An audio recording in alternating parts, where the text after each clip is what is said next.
Clap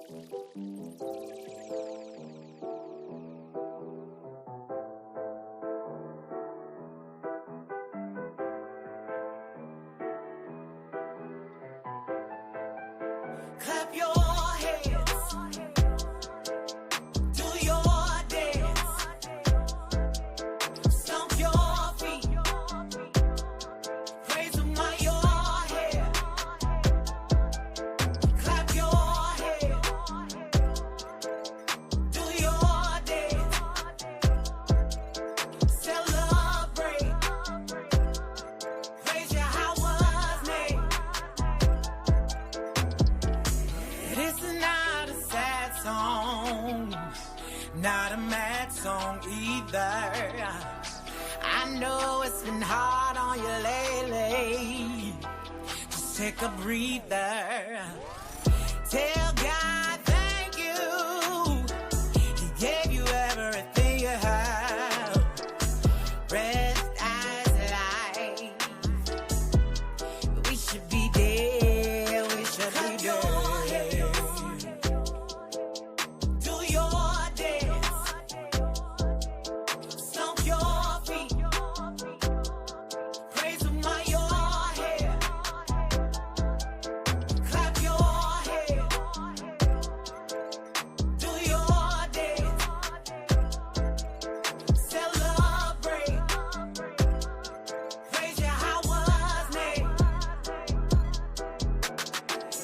Grace is this life, what a gift. He's been lifting our heads, trying to wake us up to the truth, through the trials, through the storms, through the tears. Every heartbeat's a reason, every moment a test in its season. Rise up, be grateful, give God your best. Do your dance, stomp your feet, praise Him while you're here. Clap your hands, do your dance, celebrate, praise Yahweh's name.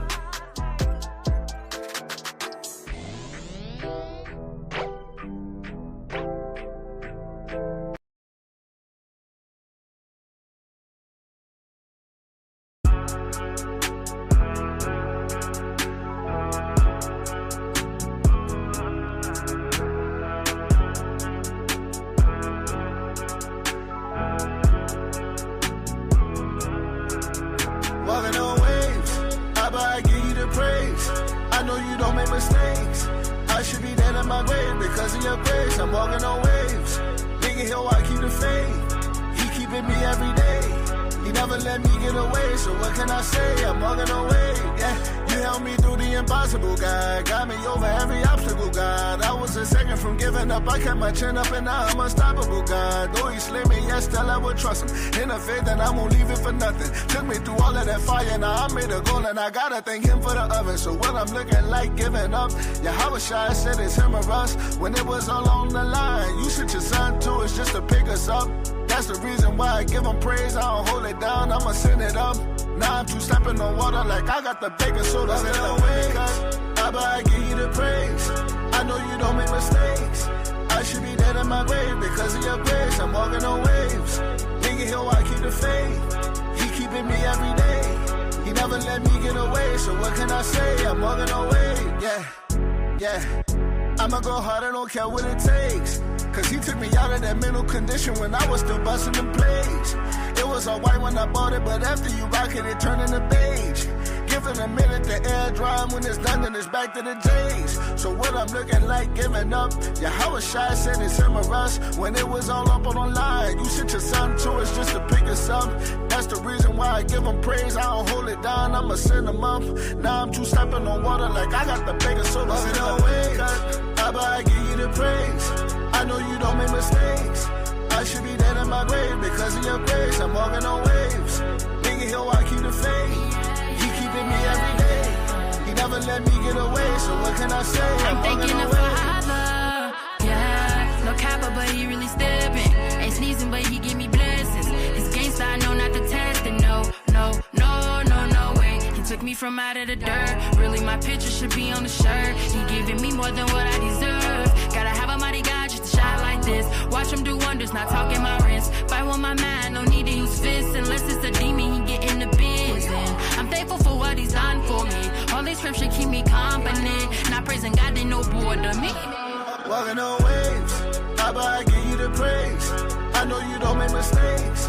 I should be dead in my grave because of your grace. I'm walking on waves. Nigga, he'll I keep the faith. He keeping me every day. He never let me get away. So what can I say? I'm walking on waves.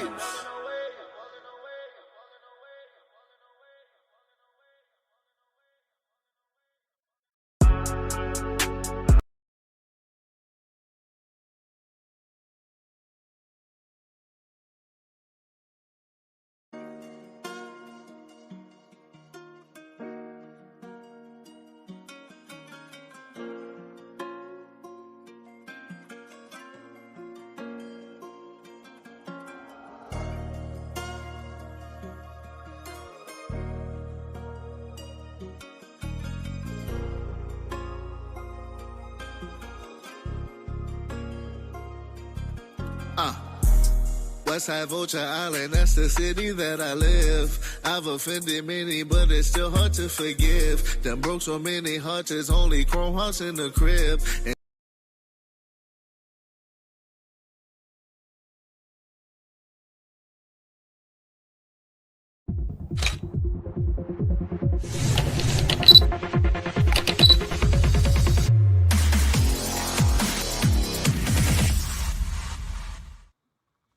What's going on? What's going on, brothers? What's going on, sisters? Welcome to another edition of the Lines of Israel Saturday morning class. It's your brother, Priest Daniela, representing Lines of Israel, Maccabees TV. And as always, I'm joined by the Elder Zahab. I want to say peace and blessings to everybody that's come out this morning to listen to the class. I want to give all praise, honor, and glory to the Most High God, Yahweh. And I do so in the name of his only begotten Son, Yahweh Shai, who is the King of Israel and our Messiah. I want to thank you, brothers and sisters, for being here this morning. Hopefully everybody is doing well. Hopefully everybody is doing the best they can in captivity. It's been a wild week, man. A lot of snow on the East Coast, and I got some snow going on right now. So we keep getting hit, but the word continues to go out. So with that being said, without further ado, I'm going to pass the floor over to Elder Zahab if he has anything he wants to say before we get into today's class. Hey, shalom, Ashar Shabbat, Barakata Yahweh, Bashema Mashiach, Kalalal Yahweh. All praise to the Most High, man. I'm here, like you said, man, giving thanks, praise to the Most High. Made it for another Sabbath. I got snowed in like everybody else, but all praises. I'm good. So funny, Priest, and you live in a snowy area. That's all I'm gonna say, right? But it's crazy, man. People in the city, we got a city mindset, right? After we got hit with the snow when early Sunday morning, right? Today is a Sabbath. You drive around New York City, you see cars buried under snow to this day, bro. That just shows you the mindset of a lot of people in the city. They're not prepared for nothing. You know what I'm saying? I see grown men walking around begging for shovels, bro. It was crazy, man. And this is just a small taste of what the Most High could do. Right? So long story short, brothers and sisters, be prepared, man. Right? You ain't got to be perfect, but at least be prepared, man. Be self-sufficient as best that you can. Right? All right. I don't want to take away from the class, Priest. I just wanted to bring that out. Yeah. So I was in Dallas. For those that know, I was in Dallas last week, and what he said to his point, pretty much the city of Dallas shut down. It was like nothing was open except for Walmart. And I don't think they got more than 2 inches of snow. I've never seen anything like that in my entire life. I guess because I'm from New York and because they have a snow removal plan and a budget for removing snow, even when we get, God forbid, a foot, 2 feet, there's a plan to get rid of the snow, right? There's a plan of action. Apparently, because they never get snow down there was no plan of action. So the city was shut down. It was eerie. It was crazy. You know what I'm saying? And to Elder Zahab's point, it goes to show that the Most High can shut this place down instantly through many different mediums. It could be hurricanes, it could be floods, it could be snow. The Most High has a myriad of ways that he could bring even the greatest society, the most advanced society that's ever existed in the history of man, can be shut down by a natural disaster. So that's how we know that Yahweh is the power. At the end of the day, every now and then the Most High has to show his power, you know. Yeah, so with that being said, brothers and sisters, we're going to get into today's class. So let me go ahead and share my screen. Shout out to everybody that's watching us on Maccabees TV, as well as the Lines of Israel class, our YouTube pages. And shout out to you brothers and sisters that are listening on Clubhouse. Today's lesson is going to be, I'm playing a lot of videos today. So if you guys want to, you know, watch the videos, you guys can click the link at the top of the room and you can come over to YouTube and you guys can watch the video and see the PowerPoint and follow along with myself and Elder Zahab. All right. So give me 1 second. All right. So today's lesson is I did a series called Marriage First Aid Part 1 and Part 2 a couple of months ago. I believe I did those series in October and November, if my memory serves me correct. And it was a while that I've been meaning to do Part 3. But of course, with all the things that were going on in Israel, all the different doctrines that were circulating, I didn't really get a chance to talk about that back then. So I think it's time for us to circle back, because it's always good to remind ourselves of certain things, right? Always remember, and I tell you brothers and sisters this all the time, when I put these lessons together, I'm examining myself. The Bible says examine yourself to see whether you are in the faith or not. So as I put these lessons together, I have to examine myself and I have to identify all the areas that I fall short in, which are many, because I'm not perfect. Only Yahushua was perfect. I'm an imperfect man living in an imperfect body, living in an imperfect world. And sometimes those things even take a toll on the most well-intentioned of people, right? And so when I put these lessons together, especially when I put lessons together that deal with the inward man or the inward woman that we all are striving to be, we're all striving to measure up to the example of Yahushua. Yahushua is the standard. The rest of us are trying to measure up to that standard. And in many areas, we fall short. That's why the Bible tells us, I believe it's Hebrews chapter 4, verse 12, the word of God is a two-edged sword. As you cutting somebody with one end of the sword, the other end of the sword is cutting you at the same time. That's the way it goes, right? So I do a lot of counsels in my camp, out of my camp. And one of the main counsels I always do is marriage counsels. And I think the foundation of marriage, I think everyone, men and women, have that misconstrued. People think that marriage is about love. And when you're not feeling love, and you're not feeling butterflies, then something is wrong with your marriage. Marriage is not just based on love. Love is one component of marriage, but marriage is also duty. Marriage is also sacrifice. Marriage is also compromise. Marriage is also teamwork. Marriage is the foundation of a nation, because what comes from a marriage, a union between a man and a woman, children, the next generation. So marriage is literally the blueprint. That's why in a figurative manner, God the Father is called the husband, and we the children of Israel are called the wife. It's not literal, but it's figurative, right? The Most High is the leader. He's the protector. And we are the figurative wife. So we're supposed to follow the leadership and guidance of the leader and the protector, and we're supposed to submit to it. And the earthly example is between a man and a woman. So part 3 is called Marriage First Aid. Submission is not a curse word. If you pay attention on social media, there's a gender war going on between men and women, but I want to focus on our people. Everybody's at war. I want nobody to get it misconstrued. Miss Ann is at war. The white woman is at war with the white man. The Chinese women are at war with the Chinese man. I don't know if you guys know that. Over in Asia, there's a gender war going on in China. I don't know if you guys know that. There's a gender war going on over in China as well. There's a Me Too movement going on in China as well, right? The marriage rates are down in China as well, and Korea, by the way. A lot of times we just think in our little bubble that this stuff is just going on here. Everybody's at war with everybody. And unfortunately for us, we have been affected because we're in captivity. A lot of times we are affected, or should I say, infected by what surrounds us. And I'm not talking about us in the truth. I'm talking about our people in general. And so since the white man and the white woman is at war, the Chinese man, the Chinese woman is at war, the Arab man, the Arab woman, the Indian man, the Indian woman, it makes sense that our people are at war as well between men and women. And it's sad. But luckily for us, all praise to the Most High, we have the scriptures that gives us a blueprint to a successful nation. In every nation, there are families. And within every family, there is a structure and a blueprint that is tried and true and has worked from the beginning. And we have to get back to what that blueprint is. All right. So today's lesson again is called Marriage First Aid.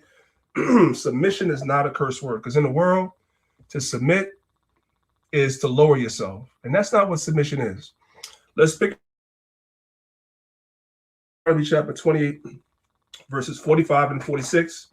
And then we're going to jump down to verses 54 through 56. It says, moreover, all these curses shall come upon thee and shall pursue thee. When it says pursue us, what it's making reference to is that these curses are cyclical. Even though the prophecy said that Israel will be scattered into all nations, that doesn't mean that because we are now scattered out of the land and into these other nations and speaking these other languages, that now the curses will no longer affect us. We have these conversations sometimes on Clubhouse. You got black people on Clubhouse because they might have a good job and drive a nice car and have some money in the bank. They say that they're not under the curses. No, you're under the curses. Maybe you yourself are not cursed. We don't teach that our people are cursed.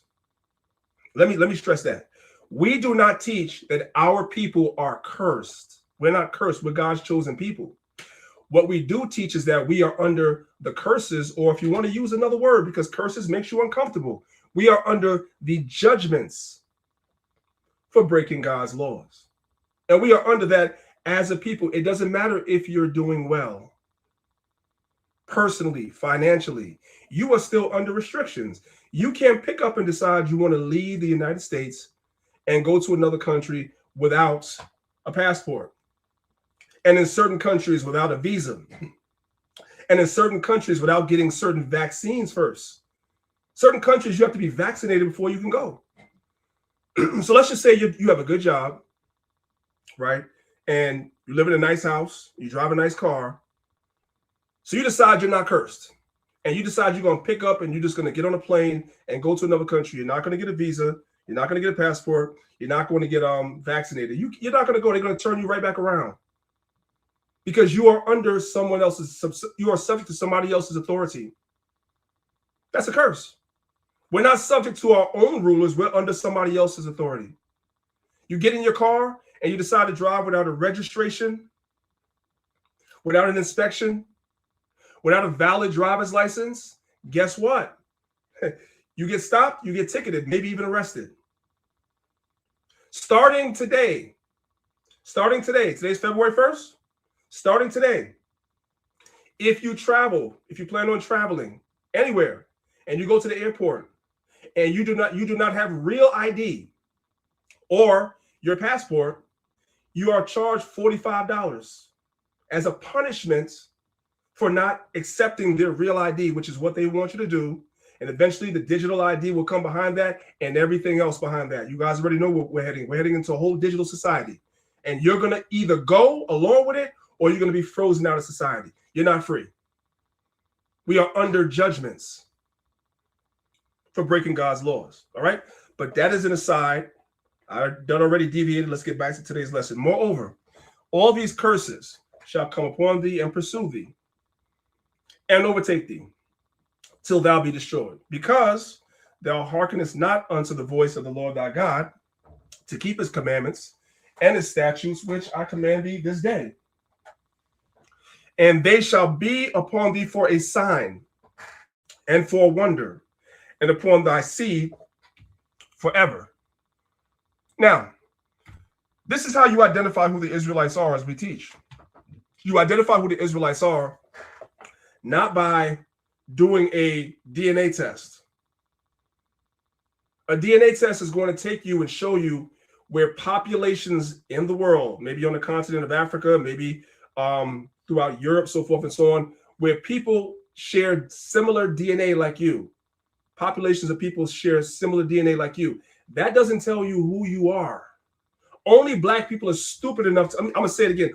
Only black people are stupid enough to believe that and call themselves conscious. All that does is show you who you share DNA with. But you still don't know where you're from, because those people could have migrated from somewhere else to their present day location. Migrations happen all the time, whether they're forced migrations or voluntary migrations. Populations migrate all the time. So a DNA test cannot tell you who you are. It can tell you who shares your DNA in a particular area of the world on the map. It can tell you that much, and that's it. The sign about who the Israelites would be the curses. Let's skip down to verse 54. So that the man that is tender among you and very delicate, his eyes shall be evil towards his brother. We've gone over this a million times. If you're an Israelite, you already heard this breakdown a million times. We know how our eye is evil towards our brother. Just look at the conditions of our people. The number one killer of another black person is us. The number one killer of another Latino is a Latino. That's what it is. His eye shall be evil towards his brother and towards the wife of his bosom and towards the remnant of his children, which he shall leave. A lot of brothers are out here running around, laying down with random women, getting them pregnant, right? Not taking precautions, and then they leave the woman to take care of the child. Talk about you never wanted to be a father. It's to a point of ridiculousness right now.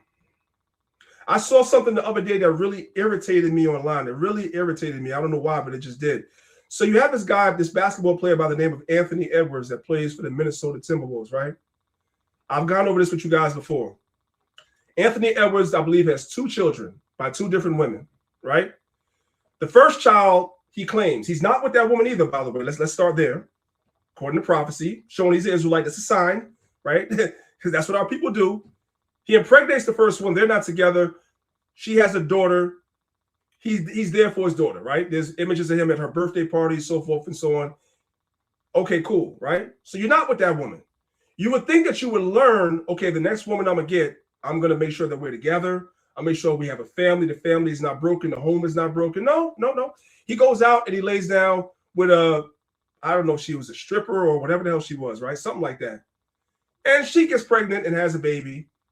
Now, because he doesn't like her, he decides he doesn't want to take care of the children. So he went to court petitioning for the court that he doesn't want to be a father. He wants to pay child support up until the child's 18th birthday in a lump sum right now and never see the child again. That's wicked as hell. That's wicked as hell. And then what irritated me, there was an image of Kim Kardashian that was circulating this week, right? And somebody took a screenshot of some of the comments under the picture that she posted.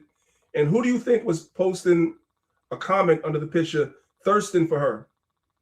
Talking about somebody going to come scoop her up before he does, Anthony Edwards. So you didn't learn from mistake number 1. You created the first broken home. You didn't learn from mistake number 2. You created another broken home. And now you want to go and sleep with a woman that's probably slept with half of Hollywood. This is the mindset of our people. And we see this prevalent amongst our people. There's no sense of family. There's no sense amongst the men about their duty as a man when you impregnate a woman to take care of that child. There's none of that. I'm not saying that there are no brothers that do that. Even in the world, you got brothers that do that, but you have too many that don't, especially the men that have money. You don't see Bill Gates. You don't see Jeff Bezos. You don't see guys like that are multi-billionaires going around and impregnating a ton of women and having children everywhere. But you do see it with Nick Cannon. You do see it with Cam Newton. It's more pronounced in our community than anywhere else. That's a sign that we're the people, because the Bible says that's exactly what the Israelites would do.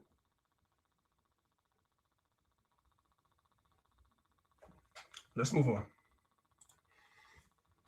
So I went to AI and I asked it a question. Remember what I taught you guys? Real quick again, if you guys are on Clubhouse, the link is at the top of the room because I'm going to start playing some videos momentarily so you guys can come over from Clubhouse and you guys can watch the lesson and watch the videos I'm going to be playing. So I went to ChatGPT right now. You guys, if you've been paying attention and watching, you guys know I don't go to ChatGPT to learn from it. That's what pseudos do. I go to ChatGPT because I already know things and I want to see what it's going to say. I want to see what it's going to say and what its reasoning is for saying it. So you guys are looking at my screen. I asked ChatGPT, was Deuteronomy 28 verses 54 and 55, what I just read, was that already fulfilled? Because if you listen to the unconscious community and the haters of the Bible, they'll tell you Deuteronomy 28 was fulfilled around 70 AD and again at the Bar Kokhba revolt in the 1st century. You'll also get this from that clown vocab Malone and the Christians. You'll get that as well. So I asked ChatGPT, was Deuteronomy 28 already fulfilled? What is the fulfillment? And what does it say? It says there is no single fulfillment. I'm going to say it again. There is no single fulfillment. So no, Deuteronomy 28 was not fulfilled in 70 AD alone. No, Deuteronomy 28 was not fulfilled during the Bar Kokhba revolt alone. That is a lie. There is no single fulfillment. Rather, scripture and history show multiple fulfillments, meaning this was fulfilled multiple times throughout certain captivities that we were in, and we find ourselves under subjection to another nation. So guess what? It applies to this captivity too. Does everybody understand? Let's go to the next one. So this is what else it said. It said it gave a immediate fulfillment, the Assyrian and Babylonian sieges. We don't disagree with that, right? Then it gave another historical fulfillment of Deuteronomy 28 during the siege. But watch this. It says ongoing. It never stopped. So anywhere the Israelites are, some of the things that we read about, some of the judgments and curses we read about in Deuteronomy 28 would be fulfilled in them in this time. It's ongoing.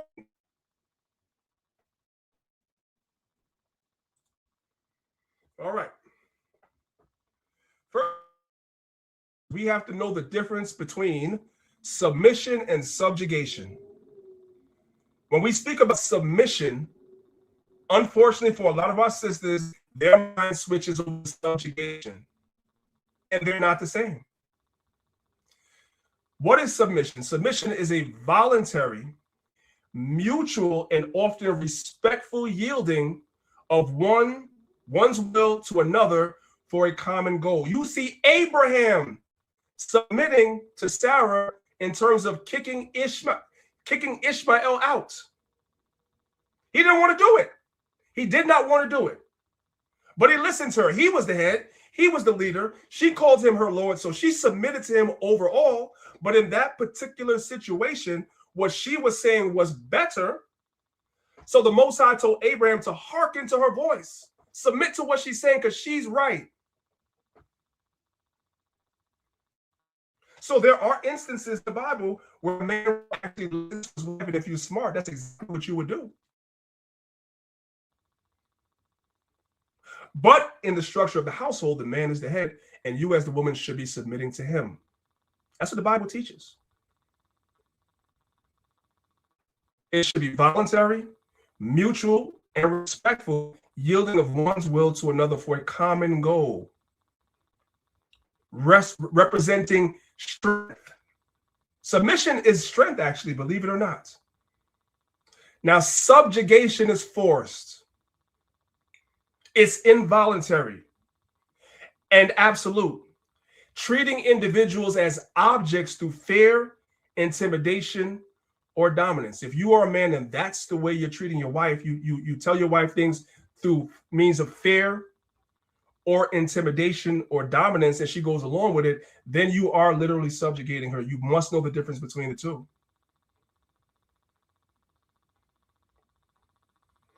Submission is an act that's done by a person, the way we submit to the Most High.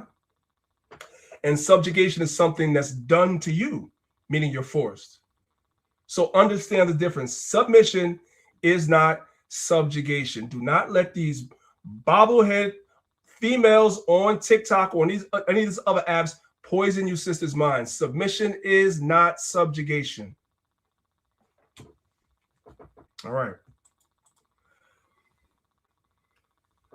This is the book of Genesis, chapter 2, verse 24. This is also a curse that we're under, and it goes all the way back to the beginning. It says, therefore shall a man leave his father and his mother, and shall cleave unto his wife, and they shall be one flesh. And when you guys make one flesh, that's strength. It's just like you have 5 fingers on your hand, right? And you ball your fingers together and bring them together to make a fist. When you're in a fight, you're not going to fight with your hands open, right? You're not going to fight with your hands open. You're going to make a fist because the impact is greater. The strength behind the blow is greater in a fist than it is with in an open-handed slap. Everybody understand? There's more force behind it. There's more strength in that. So when you become one, there's strength in that. And this society has done its best to undermine that unity amongst men and women, especially in our community, and it was done on purpose. I want you guys to listen to this video real quick. Let me turn the volume all the way up so you guys can hear it. I want you guys to listen to this video real quick. There's a talk I give of the 5 biggest challenges Black people have for the next 100 years. The number 1 challenge is the existential crisis of the Black family. The existential crisis of the Black family. Marriage in our culture is down to 34%. When we were growing up, it was 85%. It's now down to 34%. Does anybody know why? Because he's not going to tell you why. Does anybody know why? I'm going to tell you guys one of the reasons. There are many reasons, but one of the reasons why, when you go back to the scriptures, right? Let's use the scriptures. We're Bible people. Yahushua said you can't put your wife away save for fornication. That's what he said. Because the Pharisees, the scribes, the Sanhedrin, they were saying that Moses said you could put your wife away for any cause. Moses never said that. When you go back and you actually read the scripture in context, Moses never said that. But they interpreted it that way because that's what they wanted to do. It's not a new spirit to see an Anthony Edwards in the world jumping from one woman to another. The Pharisees had the same spirit. That same spirit was present back then. Yahushua said, no, you can't leave your wife save for fornication. That's what he said. So that kind of gives you very little wiggle room. So when things get a little rough, right? Because every relationship, there's peaks and there's valleys. I don't give a damn if it's your mother and your father. Sometimes you good with your mother and your father, even as an adult. And sometimes your mother and father, you and them may be on the outs for whatever reason. If you have a sibling, sometimes your siblings and you are good. That's the peak. And then something happens between y'all, and now you're in the valley. But guess what? You always come back because that's always your brother and sister. So at some point, there's going to be a reconciliation.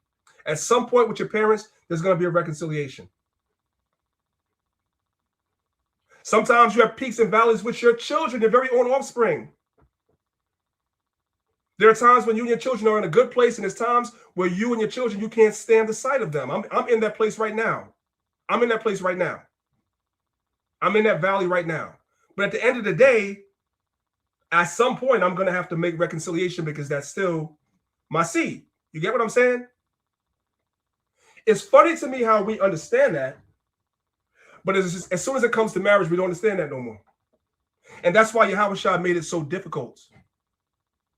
Because that's what it's supposed to be. So getting back to my point, the reason why the marriage rate had the divorce rate has skyrocketed so much is because there was something introduced called irreconcilable differences, meaning you could leave your spouse for any cause. It's history repeating itself all over again. You just wake up one day and be like, you know what? I'm not happy. And I'm going to be honest, that'd be mainly y'all sisters that do that. In the world especially. You wake up one day, you're not feeling the butterflies anymore. You're not all in love anymore. The fairy tale is over, and the reality that relationships are work has set in. You're not happy, so now you want to leave. That's why the rates are up the way they are. That's why people don't want to get married anymore. That's why the rates are so low as far as getting married, and the rates are so high for divorce, because irreconcilable differences was introduced where you didn't need a reason. Prior to that, you had to have a reason, or else the judge would not grant you a divorce. That was righteous. So that crisis of irreconcilable differences has hit and impacted our community the most. We as so-called Black, Hispanic, and Native American men and women, we don't stick it out. Because we still believe that marriage is some type of fairy tale, watching too much Disney, reading too many romance novels, watching too many rom-coms. Marriage is work, man. It is. And you're not going to wake up every day and be happy. You're going to wake up some days and be tired, exhausted, frustrated, because we live in this world. We have to work. We have to survive in this world. There's outside sources that affect you. And sometimes you carry those things like into your marriage, maybe not intentionally. And then there are offenses. And then y'all are on the outs. Y'all not, you're upset at each other. You got to figure out a way back.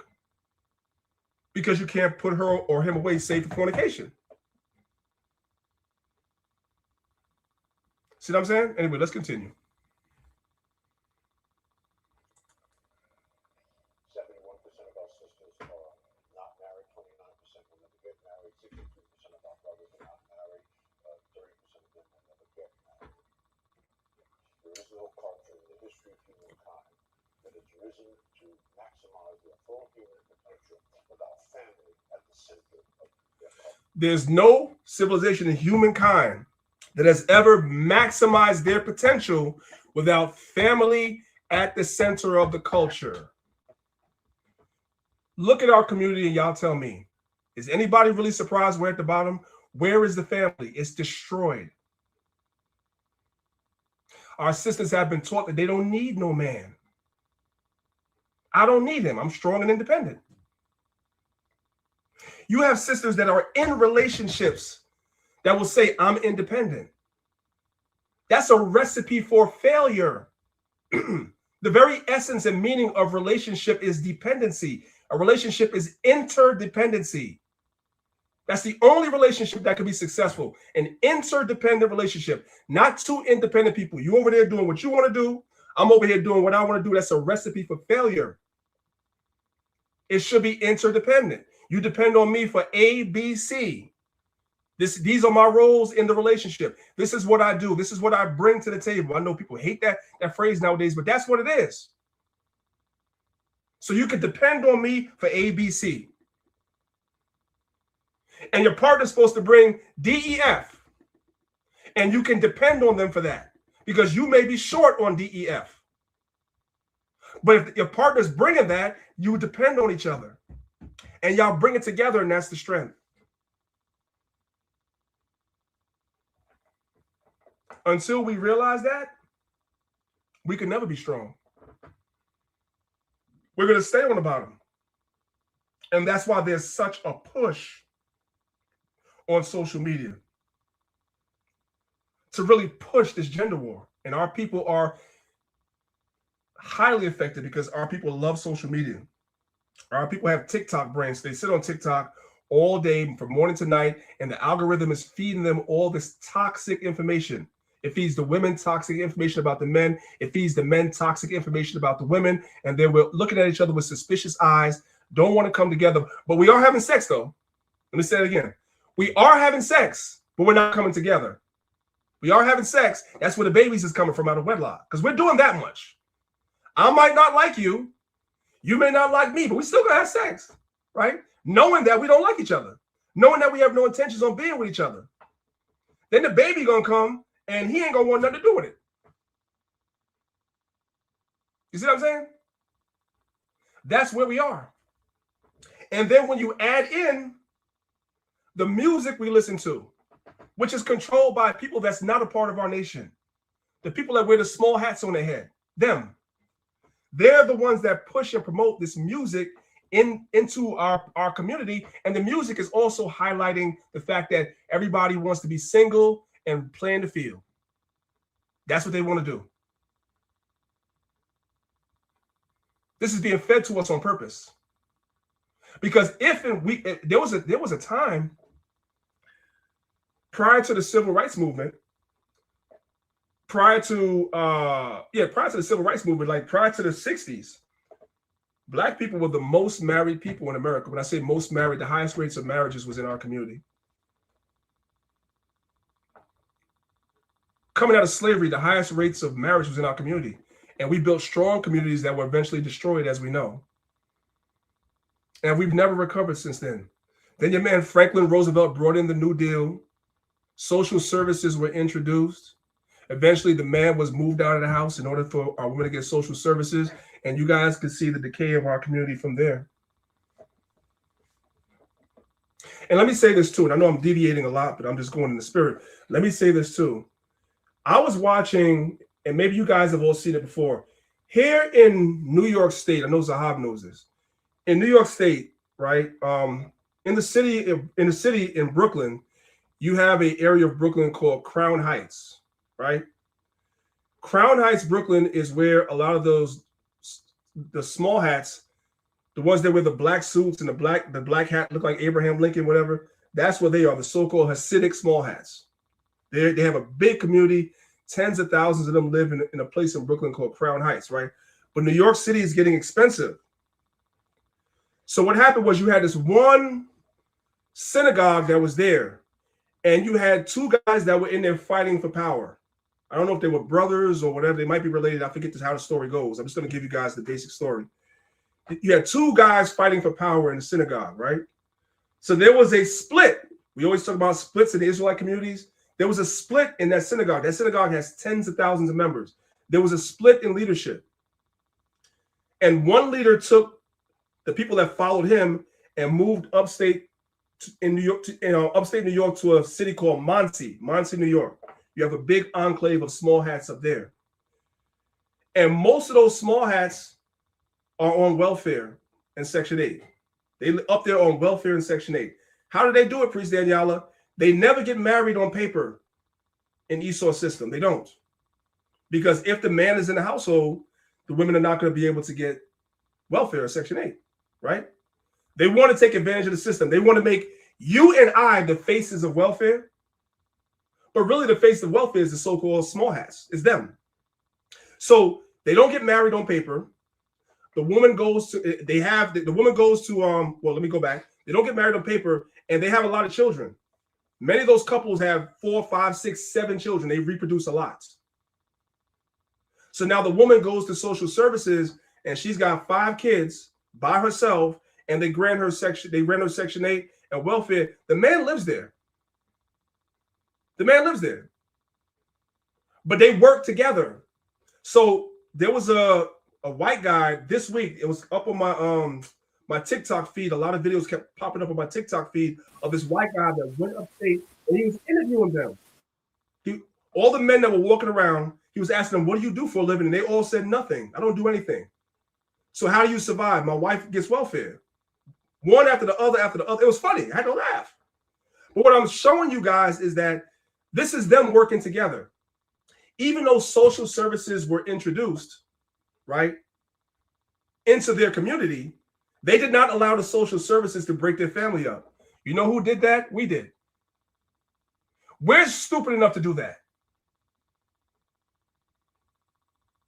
Because we've been conditioned. Well, you don't need a man. Yes, you do. They know that they do. And so do you. But anyway, let's get back to the video.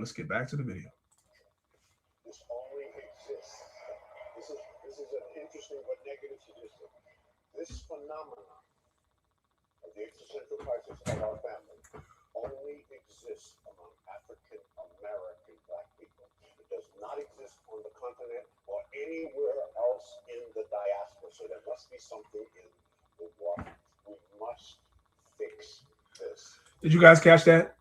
It exists specifically in the most numbers among so-called African Americans. Why? Because those are the signs of the curses that we read about. Those are the signs of the curses. Nobody else is going through this but us on the level that we're going through it on. Now, he cannot explain why, but we can because we understand the scriptures. Let's continue. It's a lot easier said than done because it is impacting our wealth. Quick statistic. For 350 years, household median income was dominated by white people. They were number one in this country. They no longer are number one, they're number three. And there's a reason for it. So, who has the highest household median wealth in America? It's East Indians. $104,000 a year. What's the marriage rate in the East Indian culture? 94%. 94% is the marriage rate in the East Indian community, and they have the number one household wealth median income in America. Number one. And the correlation is because they have the strongest rates of marriage. Let's continue. Tool working. Who's number two? Chinese Asians.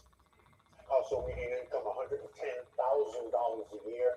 Marriage rate close to 70%. Number three are white people. Household median income $88,000 a year. What's the marriage rate? Almost 50%. Their marriage rate is 50%. Ours is sub 50% below. We're at the bottom. We are at the bottom.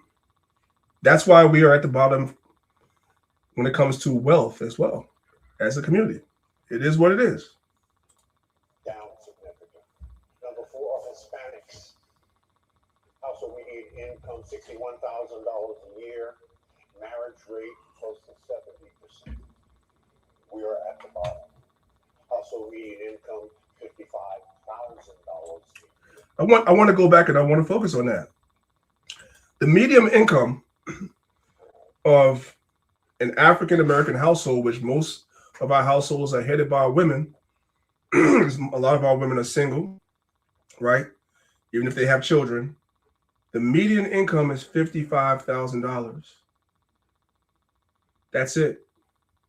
That's why we're at the bottom. Because there's no man to come in and contribute to that to bring that up. Because we've bought into what's been pushed on us. That's the problem.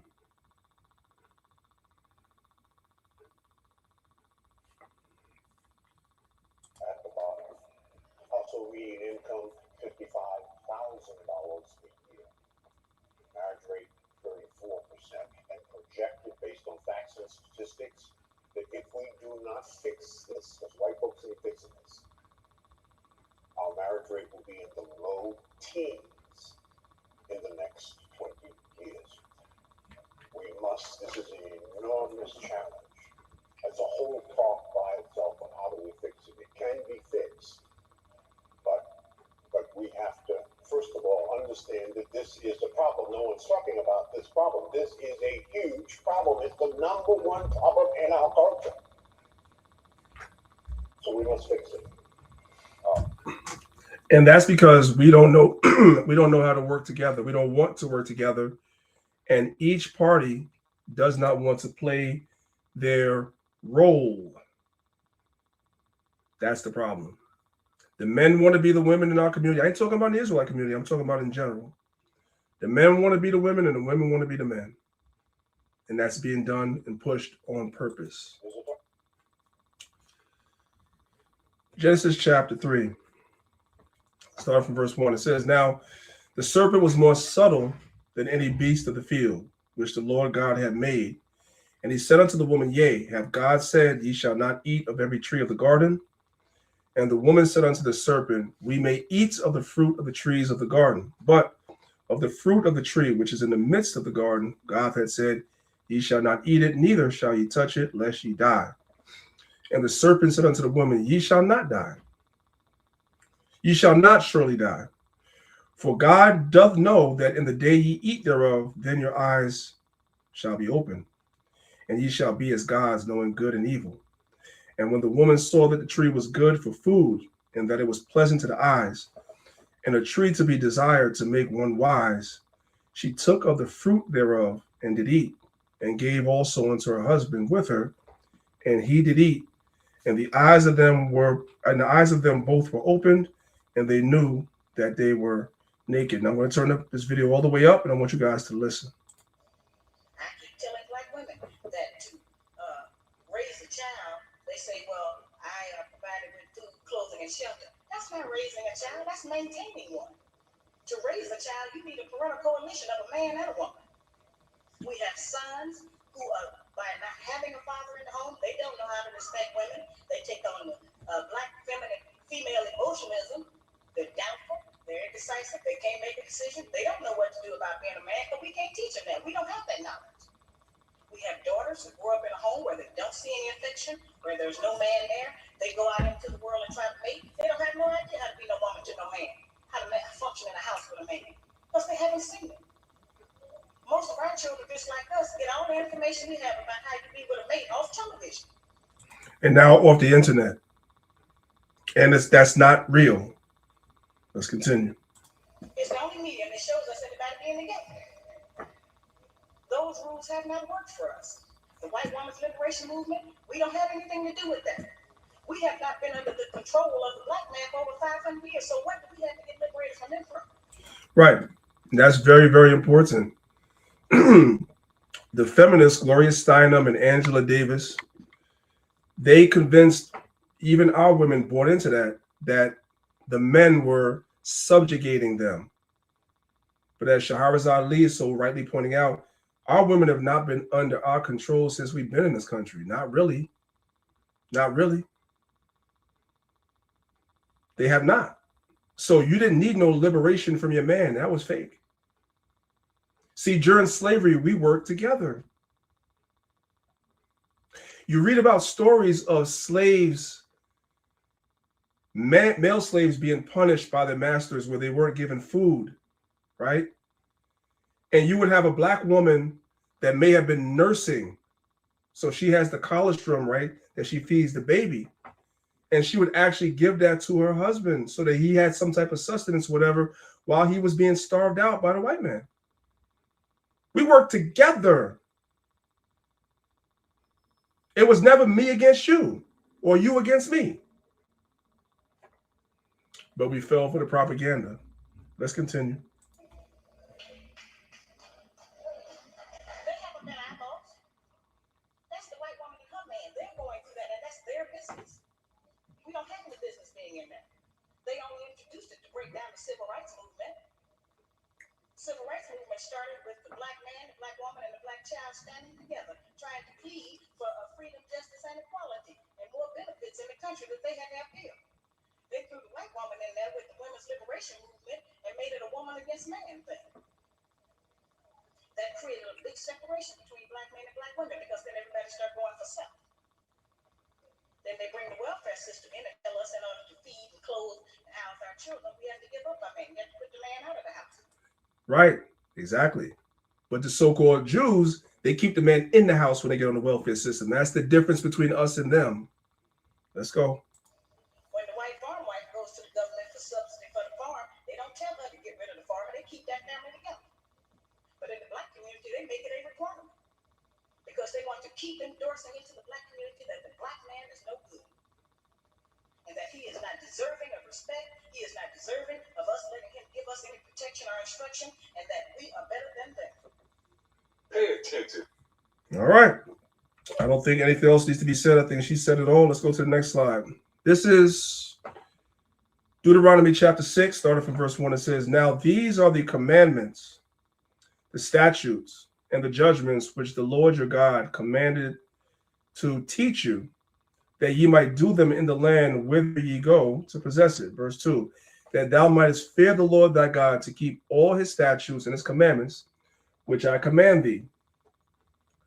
Thou and thy son and thy son's sons in all the days of thy life, and that thy days may be prolonged. Hear therefore, O Israel, and observe to do it, that it may be well with thee, and that ye may increase mightily, as the Lord God of thy fathers hath promised thee, in the land that floweth with milk and honey.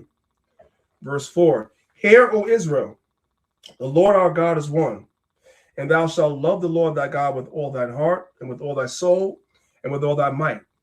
And these words which I command thee this day shall be in thine heart, and thou shalt teach them diligently unto thy children, and thou shalt talk of them when thou sittest in thine house, and when thou walkest by the way, and when thou liest down, and when thou risest up.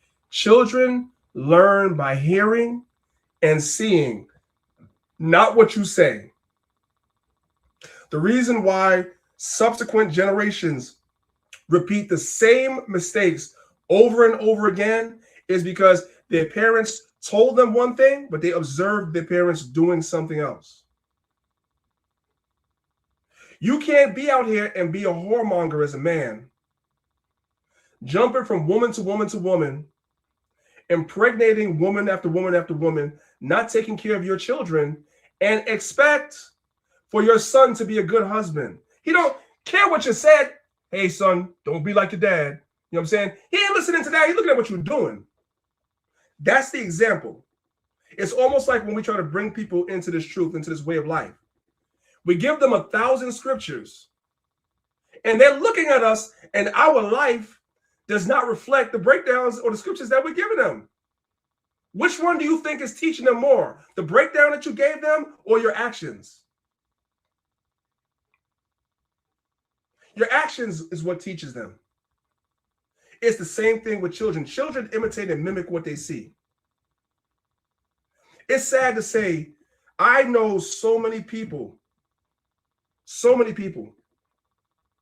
that were single mothers with multiple children by multiple men. And then I watch the children grow up, the daughters, and the daughters become single mothers themselves.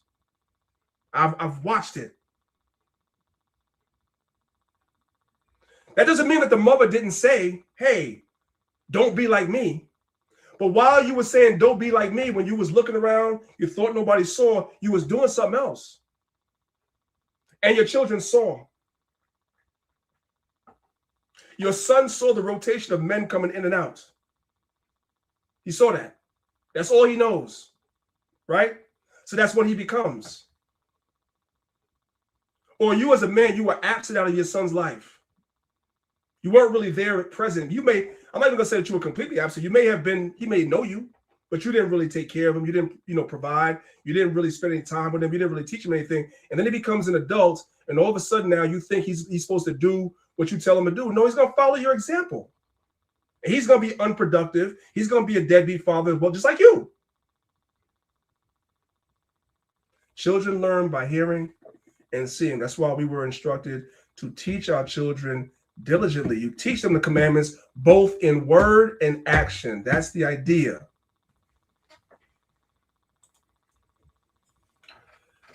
This is Proverbs 22, verse 6. It says, train up a child in the way he should go, and when he is old, he will not depart from it. So again, children, whether it be a he or a she, they learn from watching. So in the picture that you guys see right there, the wife is teaching the daughters how to cook, right? They say, the old saying goes, the way to a man's heart is through his stomach, right? A man loves good food. A man loves a woman that can cook. I've never met a man that don't love a woman that can throw down in the kitchen. That's a great quality to have as a woman if you're looking for a husband, is to be able to actually cook, believe it or not. So if you mean for your daughter to be good wives and stuff, teach them how to cook. Because men like that. The same way that you would teach a boy what to do for women. Hey, women like this, or women like that as a man. Women like for you to provide for them. Women like for you to protect them. Hey, as a young man, when your woman is coming out the door, you hold the door open for her, right? You pull out her seat for her, so forth and so on. You teach your boy to do certain things that women like. It's the same thing. You teach your daughter to do certain things that women like. It's not just about reading words off of a page. It's about you embodying what you want to pass down to them. And that's the reason why they had to break up the family, because now once the man is not in the household anymore, mom now has one of two choices: either get on social services, or she's going to have to go out and get a job herself to cover the slack because the husband is not there, the man is not there. So she's no longer with her children. So who's raising her children? TikTok is. Who's raising her children? Instagram and X is. That's who's raising the children. That's it. Celebrities are raising your children. Nicki Minaj, Glorilla. That's who's raising the kids. This is exactly as they intended it. And we have to see the play and make the correction. Now, in the Israelite community, we're doing it. But until our people do it in mass, we're going to remain in the condition that we're in. And that's why it's so important for us to get out and teach, to try to wake as many of our people up through the foolishness of preaching as we can, to turn from these mindsets that they have and come back to the biblical blueprint, which is going to make our community and our nation thrive.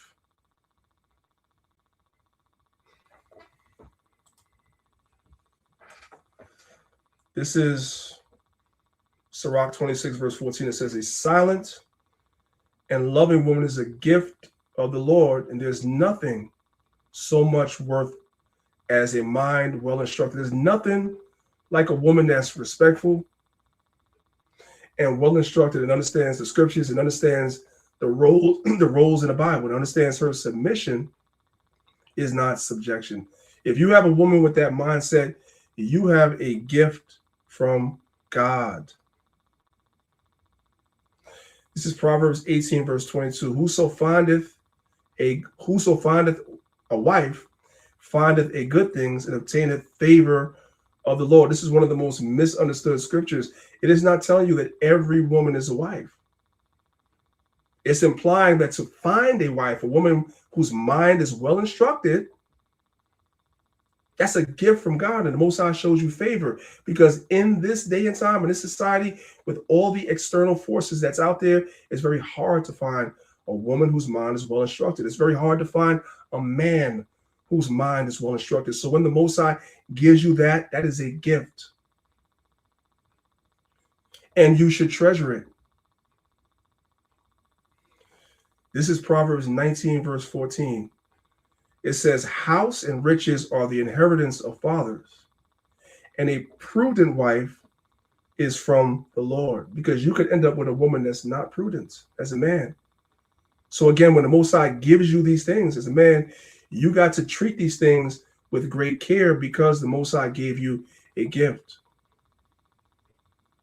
I'm sure most of you brothers that are listening to me within the sound of my voice can remember being in relationships where you were with a woman that was not well instructed, that was not prudent. She was combative, argumentative, all those things. And how did you feel? You felt like you were in hell. So when the Most High actually gives you one that's willing to do right, because in the society, it's so easy for them not to, because society is catered towards them. So it's very easy for them to be like, you know what, to hell with all of this. So the sisters that come into this truth, that have a great amount of respect for them, that at least make an effort to try to keep God's commandments, that have minds that are well instructed, that have prudence, I have a lot of respect for them, because you are rare. That's why the Bible says, you know what I'm saying, that your price is above rubies. A virtuous woman, her price is above rubies. You can't put a price tag on that.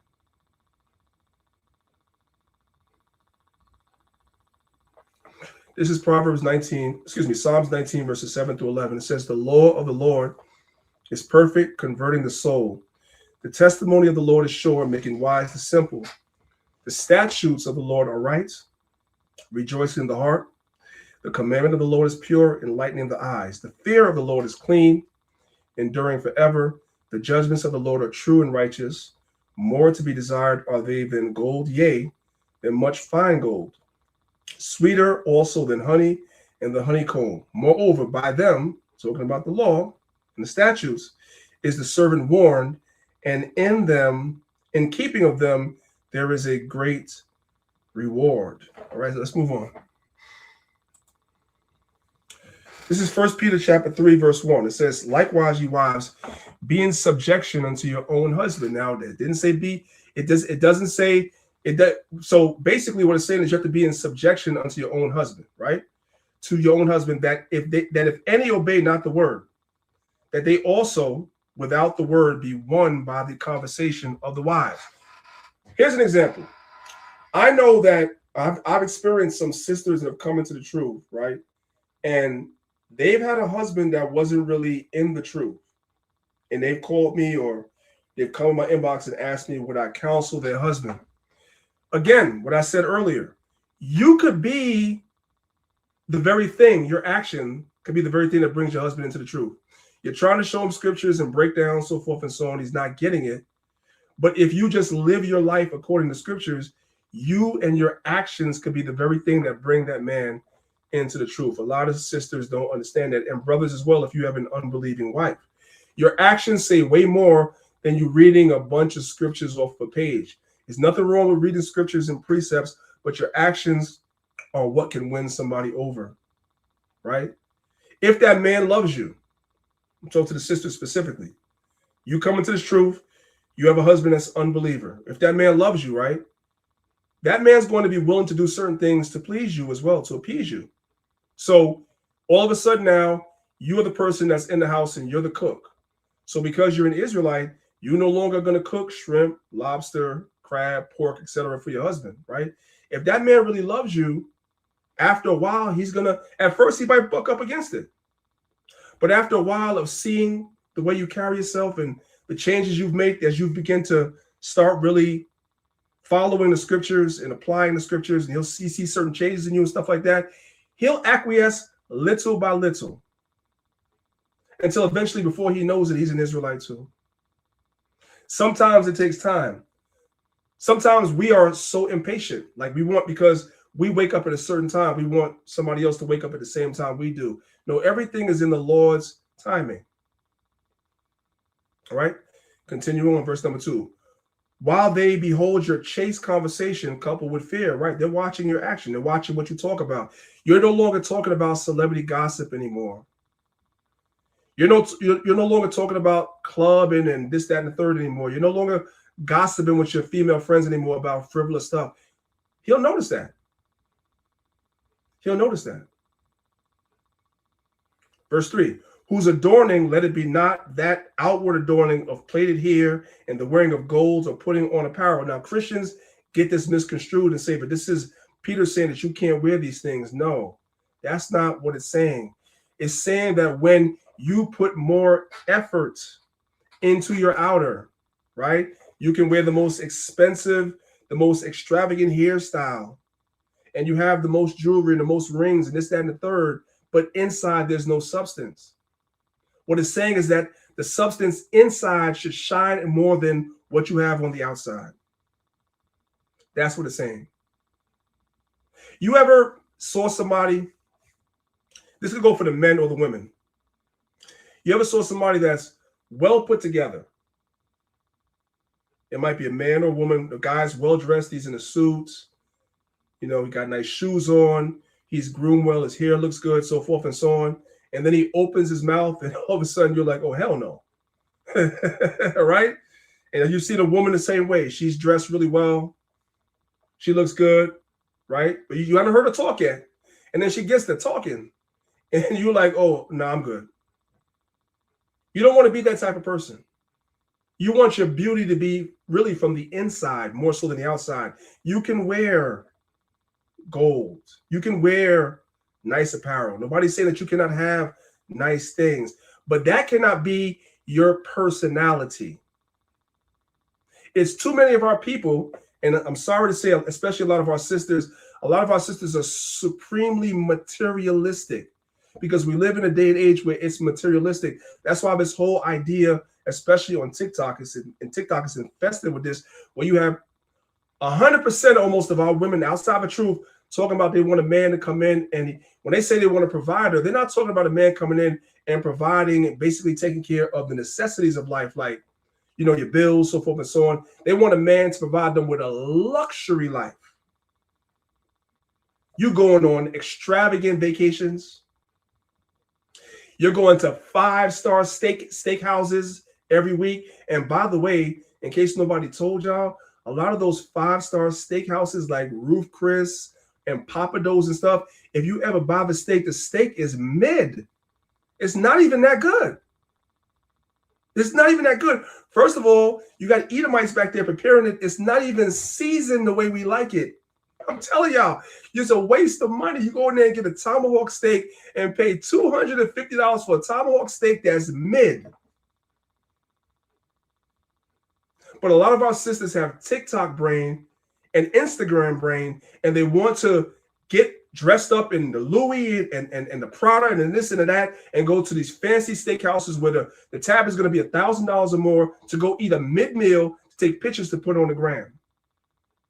Because they're empty inside. It's all about the outside. Don't be that sister. That's the point. Especially if you're married. You should be. They say comparison is the thief of joy. As a married woman, especially an Israelite woman, you should not be looking and comparing your life and what you have and you don't have to another sister, whether they be in the truth or in the world. That's off. If you have a husband that's putting 100% effort into providing you with the best life he possibly can, that is a gift from God. Because as you can see, if you have two eyes, there's too many brothers out here that have women that don't want to do anything, that will get you pregnant and leave you. If you have a man that's standing by your side and doing his best, you have already been blessed. I just need for y'all to know that. All right, let's move on.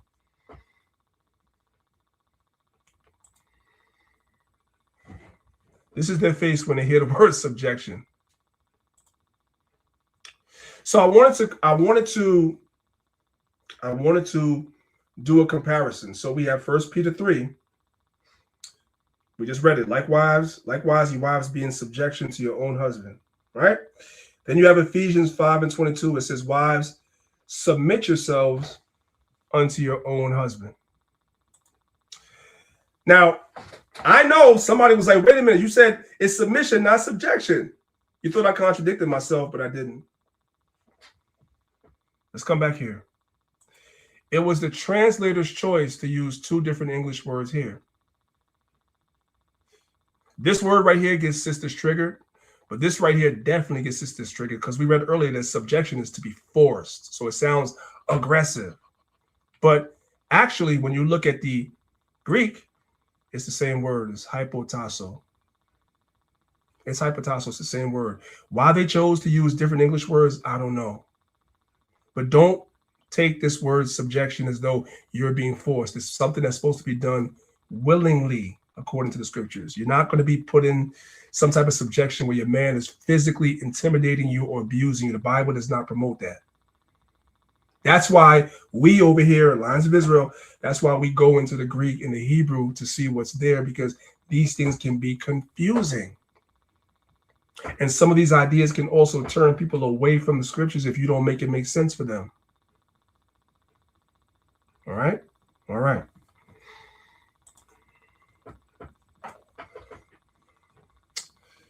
This is 1 Peter chapter 3, verse 6. It says, even as Sarah obeyed Abraham, calling him Lord. I told y'all about that earlier. So Sarah was in submission to Abraham. She called him her Lord. How many of you sisters call your husband your Lord? I would bet not even half. Because even though you're in the truth, you know, whatever it is, call a man your Lord is like, that's a little too much for y'all. Yeah, you got to get into the kingdom and do that. I know. 1 Peter 3, verse 6, it says, even as Sarah obeyed Abraham, calling him Lord, whose daughters ye are. So if you're Sarah's daughters and she did that, your husband is your Lord. It's okay, sister. It's okay. It's just a word. It's nothing crazy. As long as you do well, then you are Sarah's daughters, and are not afraid with any amazement. Now look at this. Even though Sarah called Abraham Lord and she was subject to him, like I mentioned, look at Genesis 21, verse 12. And God said unto Abraham, let it not be grievous in thy sight because of the lad, talking about Ishmael, because Sarah said, get him out of here. And because of thy bondwoman, in all that Sarah hath said unto thee, hearken unto her, for in Isaac shall thy seed be called. So even though the overall dynamic of the marriage is that the wife is supposed to be in submission to her husband because he's the leader, even within that dynamic, the Bible leaves room for you to listen to your wife. So sisters, you do have a voice. That's what I'm trying to tell you. It's not as bad as what you think. Any man with any sense is going to listen to his wife. Any man with any sense that's going to make a decision for his household that affects everybody under that household is going to have a conversation with his wife. Notice I said a man with sense. Because y'all are one. And she may be able to see something that you can't see, that you're blinded to. She may be able to see your blind spots. So there is balance in the scriptures. But ultimately, whatever decision is made should be made by the man as the head of the household. That way, the consequences of the decision, if it goes wrong, fall on him and not you. As the old proverbial saying goes, pressure was made for shoulders and not hips. Y'all ever heard that before? Pressure was made for shoulders and not hips. Men thrive under pressure. That's why he's put as the head. He can think logically even in the face of pressure because he's more in tune with his logic and his emotions. And nothing wrong with emotions. Nothing wrong with that. But that's just the way the man is wired. Everybody got it? Okay. Hey, Priest, you know what? If I can say something real quick, yeah. I think it's they got the feminist movement and the movement before that influenced it. That's what painted a bad picture, because when you think about it, a lot of these biblical dynamics of how the family should be, right? It's been in it's been in practice throughout the world. Most people who follow the scriptures, they have been doing that throughout the world, right? But it's just for some reason, man, Hollywood or whatever, feminism mixed with Hollywood, they just painted a horrible picture, like the woman was being held captive at gunpoint or knife point. You know what I'm saying? Like she couldn't talk, she couldn't do nothing.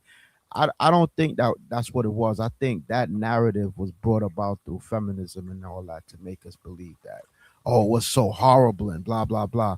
And to prove my point, after, right, they became equal, or society says, okay, a woman is equal to a man and everything, blah, blah, blah, blah, blah. Look what happened now. How has that benefited America? How has that benefited the world, so to speak, right? So they got tricked. They got tricked 2 times. They got tricked to believe that they was under pressure and they was being oppressed. And then they got tricked again because now that they got it, they turned around and saw that the world wasn't that much all what it was cracked up to be, right?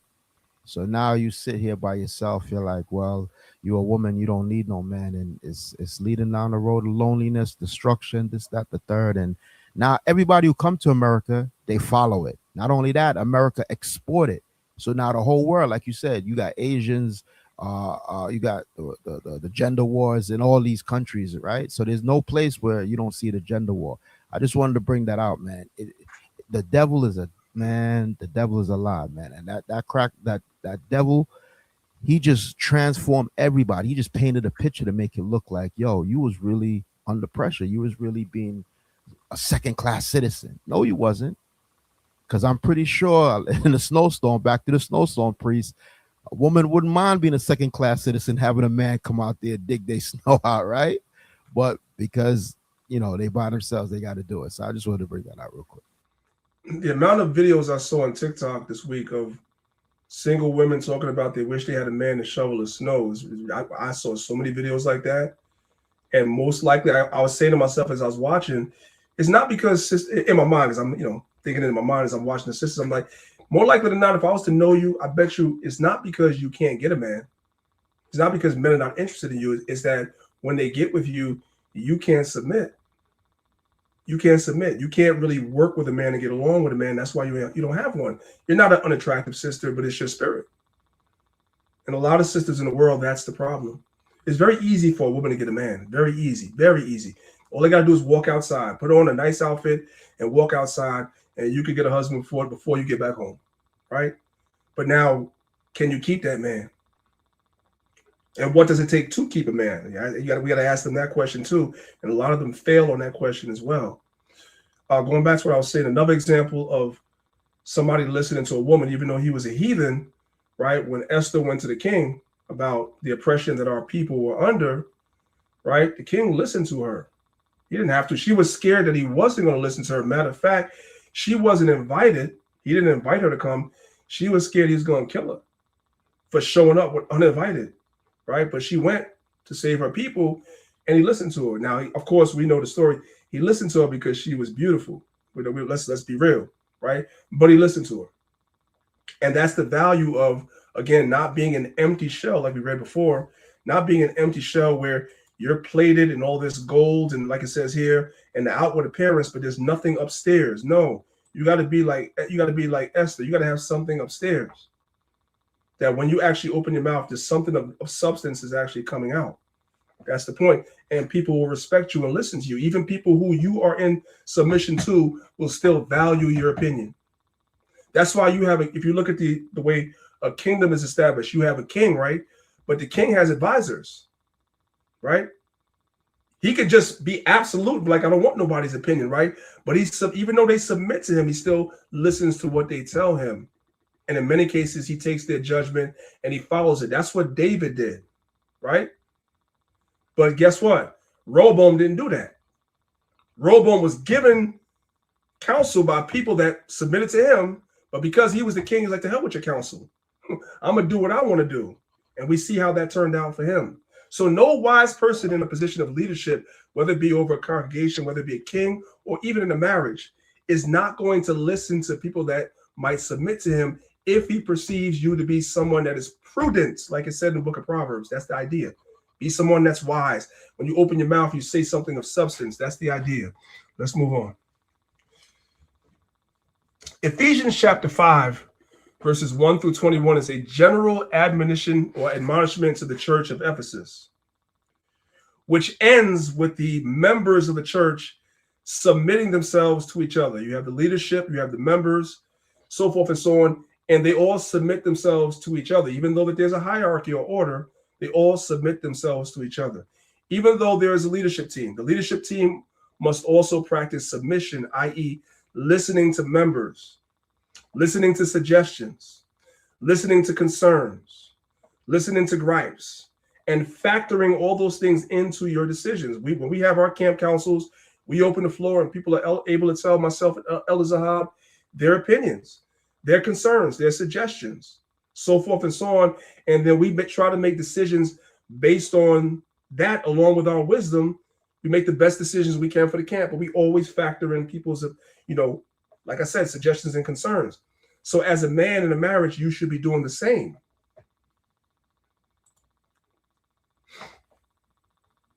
But I want you brothers to know something, since we're talking about submission. Leadership is not a birthright. What do I mean by that? Just because you come out and you have an XY chromosome does not mean that you are fit for leadership. It doesn't mean that. Every man is not a leader. Every man is a leader of his household, but every man is not a leader. And quite frankly, since to be over a household means you're going to be leading your husband and children, really and truly in this day and age, every man is not husband material.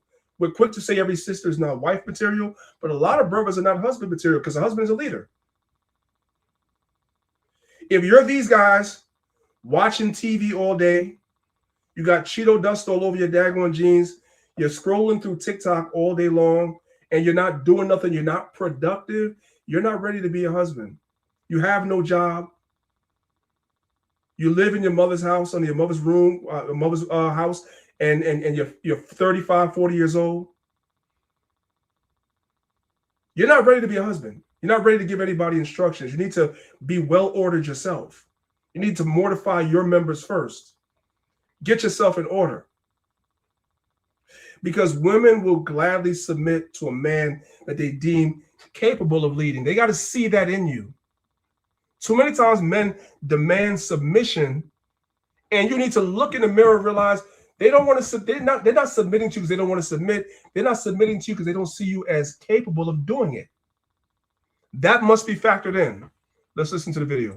Yo, I feel like we as men got to put a little more time and energy into being leaders. I feel like most of the issues that we have in terms of relationships stem from the fact that most men are not leaders. A lot of men feel like just because we're born men that leadership is a birthright. That's just simply not true. And the reality is women are looking for somebody to take a back seat to. They're looking for a man to lead them, a man that knows where he's going, a man that has structure, a man that has a plan. But if you don't have those things, how can you expect a woman to ever take you serious? That's just like going to the airport and buying a ticket, but the lady says, hey, the pilot's never flown before, he's never practiced, he doesn't have GPS, he doesn't know where the hell we're going. We just gonna get up there, pray, and freestyle. You're not buying that ticket. So how can you expect a woman to do that exact same thing with you? And that's the part that we don't talk about. We talk all this thing about women submit, women need to submit, women need to submit. But we never talk about what they're submitting to. And do you have a plan? Do you have a navigation system? Do you have a GPS? Do you have a map that will get you to your destination? If you don't have that, you need to work on yourself. That's the idea. Yo. Ladies and brothers, please don't be this guy. Do not be this guy. This guy is a fool. Let's watch the video.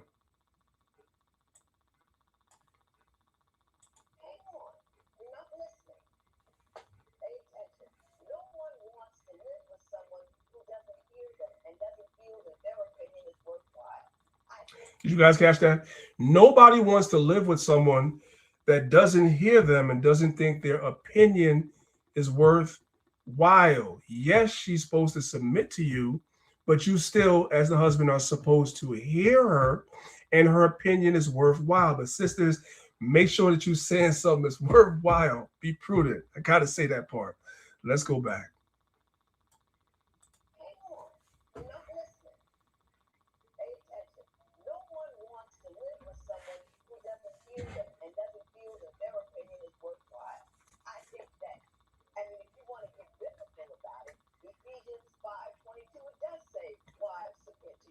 So for those of y'all that don't know what's happening, when he was talking, he appealed to the Bible first. That's exactly what I said do not do. You appeal to the Bible and say what the Bible says, but your actions are not reflecting what's on the pages. That's why the wife is not listening to you. You're not reflecting what you're reading. So as the judge said, technically it says that, but at the same time, are you reflecting what you want her to do? Are you capable? That's the idea. I'm going to play it all the way through this time, y'all.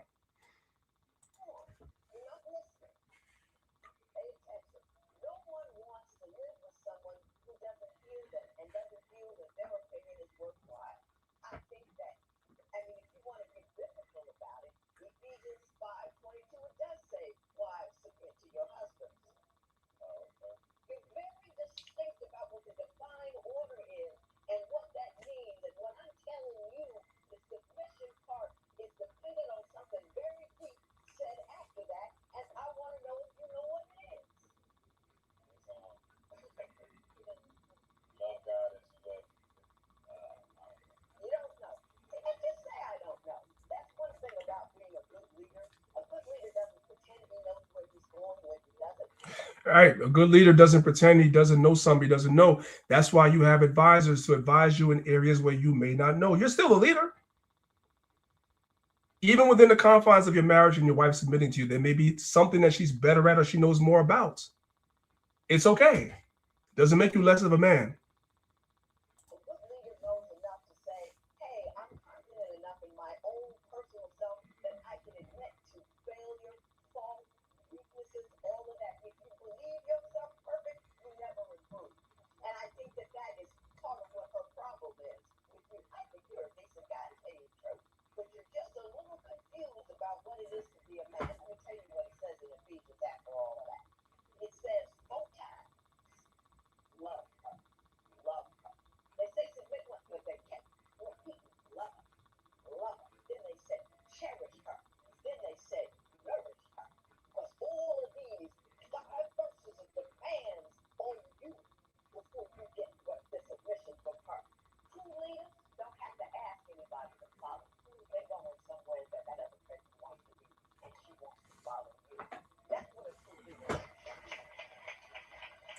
You got a mic drop on it. A true leader doesn't have to ask anybody to follow.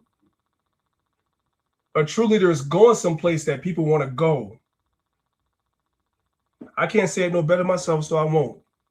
Let's move on. This is Genesis 3:16. It says, unto the woman he said, I will greatly multiply thy sorrow and thy conception. In sorrow thou shalt bring forth children, and thy desire shall be to thine husband, and he shall rule over thee. This is Proverbs 16, verse 19. It says, a man's heart deviseth his way, but the Lord directeth his steps. Submission to God, so your wife will submit to you. Meaning, your wife that you want to submit is watching if you're submitting to God. If she sees that you're not submitting to God, you only cosplaying being an Israelite, meaning that once you're not in your garments, once you're not on social media, whatever like that, you're going to the strip clubs, you're partying, you're doing whatever that you're not supposed to do. Yeah, the brotherhood can't see you and the sisterhood can't see you, but your wife can see you and your children can see you too. So one of the easiest ways to get your wife to be submissive is to submit yourself to God. If she sees that you're fully invested in submitting yourself to God, you have a much better chance of your wife being submissive to you. A man's heart deviseth his way. Your heart is your mind in the Hebrew. But the Lord directeth his steps, meaning you may devise a way to do things the way you see fit to do them, right? But the Most High may have something else in mind for you. That's most of us, if not all of us, on this live stream right now. I don't think any of us envisioned ourselves at this point in our lives, whatever point you are in your life, doing what it is that you're doing. You had other plans. You had other things that you wanted to do. You had other aspirations and goals. But the Most High directed your path and your steps and led you to this truth. And you have to continue to allow the Most High to direct your paths, even in this truth, when you embark on new things. Especially one of the main things is when you embark on marriage. The Most High has to be the one to guide the marriage. You have to pray to the Most High to give you wisdom, as Solomon did, to make right decisions that's best for you and your family and your household. This is James 4, verses 7 through 8. It says, submit yourselves, therefore, to God. Resist the devil, and he will flee from you. Draw nigh to God, and he will draw nigh to you. Cleanse your hands, ye sinners, and purify your hearts, ye double-minded. Now let's listen to this video real quick. I'm going to turn it all the way up. Let's go. A woman can't submit to a man that doesn't submit to God. That's the qualifier right there. Because what she's doing is saying that I'm submitting to your act of submission to God. This is your vision. Because now she can hold you accountable. Did you guys catch that? Or better yet, did you guys catch that? Because sometimes you're so focused on the man. I gotta submit to him. You're not submitting to him really. By submitting to your man that follows God, you're submitting to God. Because your man is submitting to God. So everything that's coming through that man is from God. So technically you're submitting to God anyway. You understand? It's locked in. You straight from what you say you submit to, she ain't gotta submit no more. Because you no longer submitting to God. So now she can't, because it's like a direct correlation where she's basically submitting to God through you at the same time. You a vessel. If a man doesn't have a vision, you don't need a woman. Because she's submitting to God through you. You're just a vessel. You are submitting to God through your husband, sister. He's just a vessel. If you look at it that way, submission is not that hard. It's really not. Let's go back a little bit. Where she's basically submitting to God through you at the same time. But you a vessel. If a man doesn't have a vision, you don't need a woman. Because what she's saying is, I agree to this program that you have. All right, let's move to the next one. The woman. This is Proverbs 29, verse 18. It says, where there is no vision, the people perish. but he that keepeth the law, happy is he. You need a vision for your wife to submit to. Where do you plan on going? What do you plan on doing? What are you trying to accomplish? Where you taking the family? Because she's a part of that. Wherever you go, she gonna go. Wherever you end up, she gonna end up. So she want to know where she gonna end up. So you need to have a vision. And you need to express this vision to your wife and the steps and everything that you're going to take to get there. And if it's a competent, well, first of all, if she's a woman of God, she's going to submit to the vision based on the fact that she trusts you. But you as a man have to follow through with your plan and your vision. Let's listen to the video. A woman who's being submissive is not technically submitting to the man in like some arbitrary sense. The man is submitted to the vision. So I say, okay, in the next 3 to 5 years, I'm building into and leading my life in this direction. When that woman meets that man, she gets exposed to that man's vision because she's seeing his vision in his action. If he has a vision and his action doesn't match, he's visionless. So, right, because you're not giving me any example. Right? The example you're giving me is taking me to turmoil in a worse reality than you have right now. Or if I follow you, the life I live will get worse. But a woman isn't looking for a man who's perfect, has everything, even though online, yes, some women are like just leeches, just want to take, and all they think about is taking. But most women are not like that. Most women are observing a man's trajectory, right? And so it's like, okay, if I follow this man, where am I going to end up? So if you're having problems with a woman submitting to you, part of the problem is that she's looking at the trajectory, meaning where y'all going to end up. And she's not liking what she's seeing because she's not seeing the vision. She's not really seeing you striving for better. And since you guys are one, wherever you end up, she ends up. We don't take these things into consideration. We push submission. I'm talking about the men. In this community, we push submission as subjection. We try to force the women into it, not understanding why because some women are just rebellious. Let's keep it a buck. But not understanding why some sisters have trouble with submitting to certain things because the man is actually not doing his end, because nobody tells the men what it takes to get a woman to submit to you, a righteous woman. It takes a vision.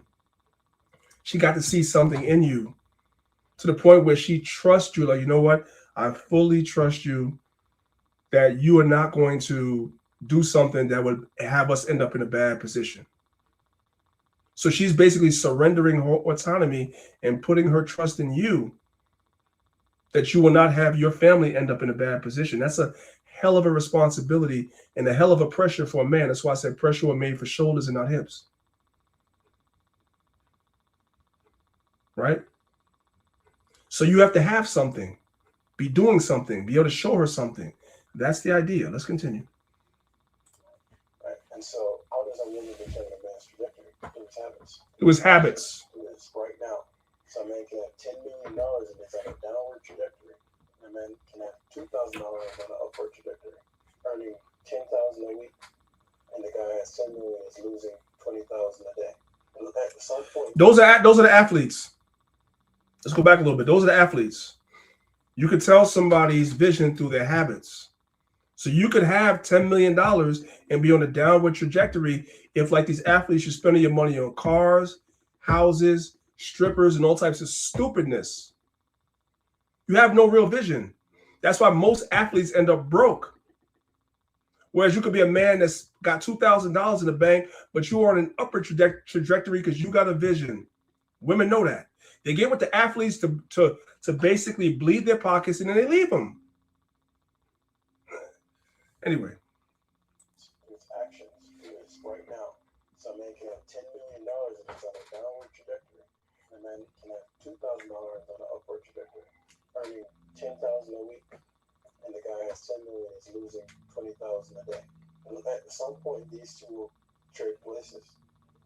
And so trajectory is the thing a man should focus on, not for the woman, because the vision is not for the woman. The woman aligns with the vision a man has, And then in that place is where she will trade the softer side of the journey, where he's going to be initiating towards the vision. She's going to have to trade. Okay, he's going to go, I'm going to take on the responsibility, right? And I'm also going to have authority over the vision, right? He has to get both. Anybody who's going to lead is going to have the authority and the responsibility. Now, often a woman does not want responsibility for what we said earlier. With responsibility comes stress, pressure, consequences, work, activity, no flow. And so that's a lot to manage. And so often a woman desires a softer reality. But a woman must also understand that you can't have... Right. The softer reality we can talk about is the kingdom. The reason why the men are chosen to go out and teach and everything is because the pressure and everything that comes with the teaching, the bumps and bruises that comes with the teaching, the going out there and being hated that comes with the teaching. Y'all don't want to deal with that. The sisters want the kingdom. Sure you do. But you don't want to deal with what we deal with. Because you weren't created to deal with what we deal with. But you're going to be able to partake in what we deal with. So you believe in the vision that we, the teachers, through the inspiration of the scriptures, the vision that we're pushing towards, the direction that we're going, that the Bible tells us to go. You believe in the vision, so you have submitted yourself to the vision by being a part of this. But the reason why the men have the authority is because we're the ones that's actually, the pressure is on to achieve the goal. That's the idea. We got to go out here and do the work. And when things go well, great. But when things go wrong and things fail, we got to take the blame, right? A lot of y'all sisters, if you really know, you don't want that. You don't want that. Heavy is the head that wear the crown, right? Right. Everything the buck stops with you, because if you stop producing, next thing you know, this dude, this, that, the third, every name in the book. When things is going good, but men are used to that because that's just how we are. That's what life, kind of dishes and gives to us. And to back up what you're saying, priest, you're exactly right. That's why the Lord chose us, because we could go out there and take the bumps and bruises from our people, accusations and the insults and the this, that, the third, the police harassment, this, that, the third, the fights, the this, you know what I mean? And, I'm not saying all sisters can't do it. Majority of sisters, you can't do that. So we have to play the position that was given to us. That's our job. And your job is to believe in the vision and to play your part and comfort and do what you have to do. Right? So absolutely, man. All praise to the Most High. We're just tools, and we're applying or being the right tool for the right job. You don't want to use the wrong tool for the wrong job, because then it's going to be more work. I'll land. Right. After we get beat down and whatever, your job as the woman is to come in, man, and just bandage the wounds. You didn't take the punches, you didn't take the blows. You just bandage the wounds, right? And at the end of the day, we're all going to get the same thing. See what I'm saying? All right, let's continue. Someone take responsibility for you and they have no authority over it. That's the typical work environment. If somebody's a manager, they have authority and they have responsibility. When problems come, we blame the manager, but the manager can't be taking all of the blame and have no say. So that's the trade-off. You get the positives and negatives. All right. Well said. Let's move on. Titus chapter 1. I'm going to skip this for now because it's kind of repetitive. This is 1 Corinthians 11, verse 1. It says, "Be ye followers of me, even as I also am of Christ, Mashiach Yahushai. Now I praise you, brethren, that ye remember me in all things and keep the ordinances as I delivered them to you. But I would have you know that the head of every man is Christ, and the head of the woman is the man, and the head of Christ is God." Submission starts with man and God. Same way the women have to submit to their husband, the man has to submit to God. So we all submit to somebody, right? When you submit to God, it makes it easier for your woman to submit to you. A lot of times, oftentimes, we find ourselves requiring a person or woman to submit to us, but we don't have anything that we're submitted to. Or we do have things that we're submitted to, but it ain't with God. We have other idols that we're submitted to. We're submitted to the rappers that we listen to. We're submitted to the mentors that we have that aren't living right. We're submitted to our careers, right? But when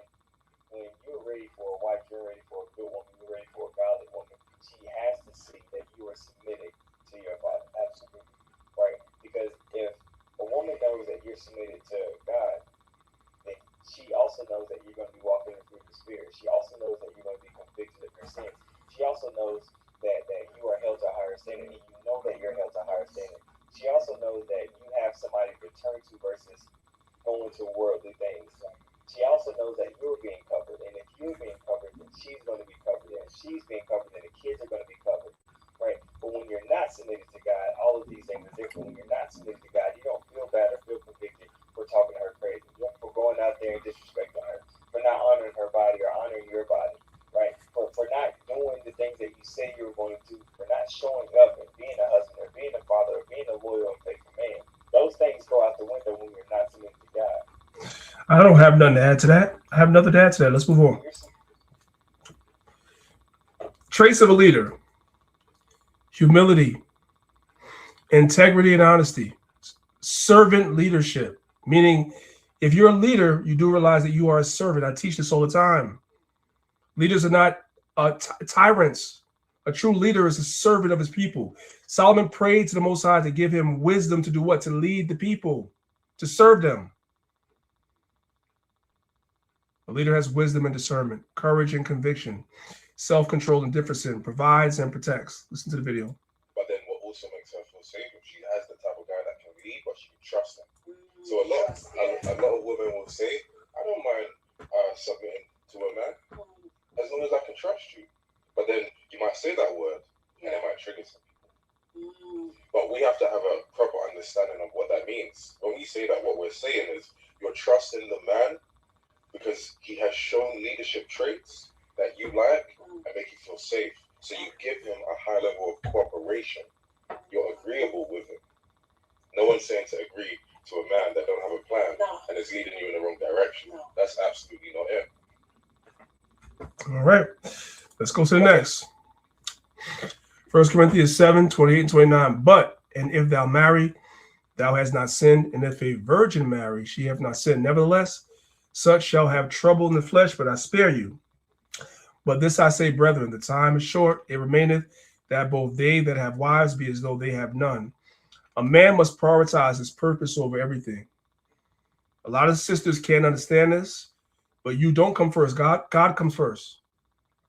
And the purpose that God gave us is to rebuild this nation, to draw the people back to Christ through his word. That comes first. You don't. And a lot of sisters can't understand that the purpose comes first. It comes before the wife and the children.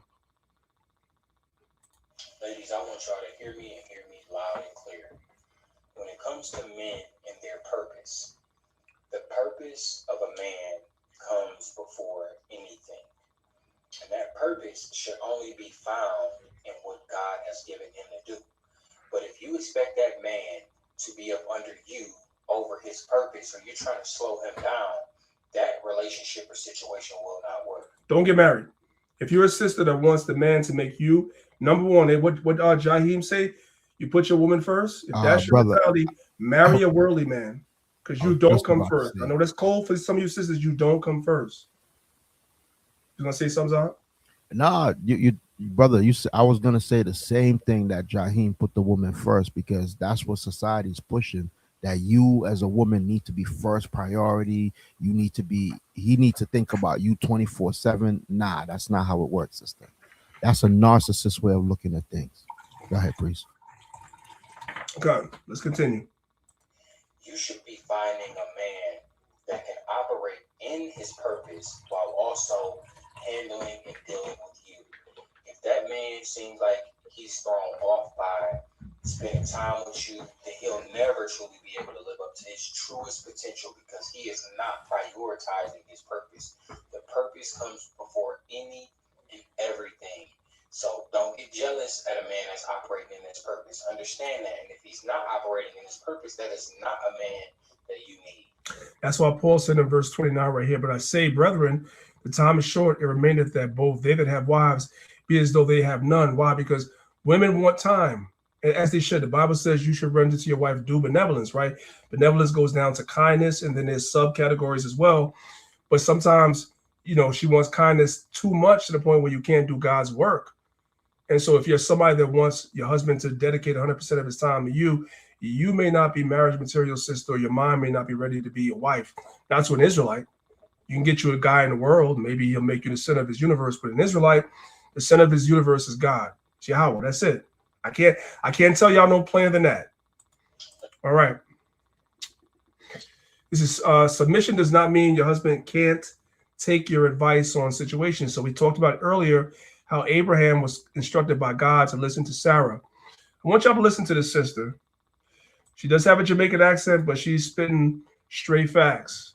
Being submissive to your man is one of the sexiest things on earth, and it doesn't mean he's controlling you. I told y'all, it's not subjugation at all. Submission is actually power, but that may be for another class. Listen to the sister.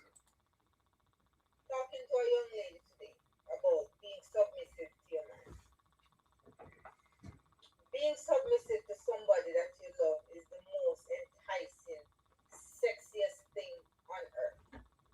Being submissive doesn't mean that the man is controlling. Being submissive means that you respect your man and you respect him as the leader of your household. Because I don't expect you as a smart, sensible woman to pick up somebody who cannot lead. Now, when you're married or when you're in a relationship with somebody that you love and trust, it's not hard to be submissive, especially if he respects you and treats you well. And treating you well doesn't only mean buying you fancy stuff and giving you money. He listens. He's a leader. He's a role model for your kids and even you yourself. So stop comparing submissiveness. All right. I think that's she said a mouthful. Let's go ahead and move on. All right. This is Sirach 25, verse 1. In three things I was beautified and stood up beautiful, both before God and men, the unity of brethren, the love of neighbors, and a man and a wife that agreed together. This whole idea of happy wife, happy life was poison. It should be happy spouse, happy house. Both people need to be happy in a relationship to a degree. Both people need to be respected and heard in the relationship. Happy spouse, happy house. Let's listen to the sister. Unpopular opinion. Most men are not selfish at all. They actually put themselves last. When it comes to their families and their households, and especially that man puts his happiness on the back burner to make sure everybody around him is taken care of, to make sure everybody's needs is met. Which is why it's important for you, as his partner, to make sure that he's taken care of. To make sure that he has all the little things that he may need. No matter how tired you are from the day, I get it. You got to be a mama, you got to be a chef, you got to be the cleaner sometimes, you the maid, you running around doing all the chores. I got it. But you still have to make sure that that man is taken care of in the same manner that he's making sure that you are taken care of. That his happiness is just as important to you as yours is to him. That's your job. It's part of being a good partner. Trust me. He's going to appreciate it. And you'll get all those little things that you say you want and desire from him, because he will notice your extra effort to make sure that he's seen.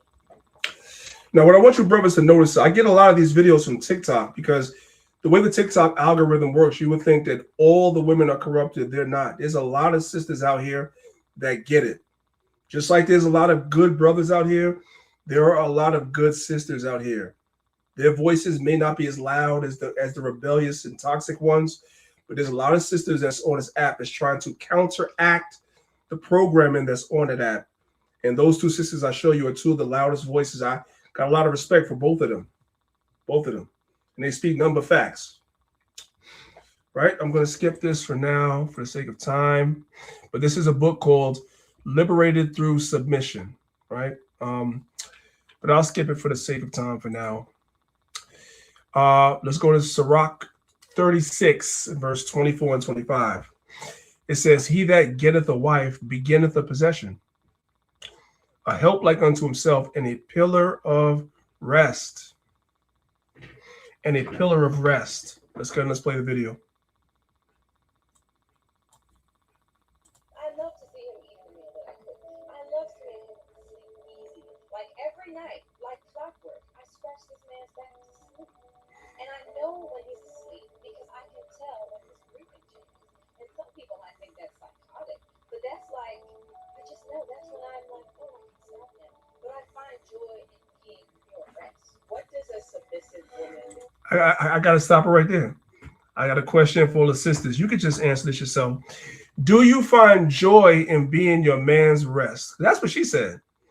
She finds joy in being his rest. Do you feel that way? You ain't got to answer. I'm just asking.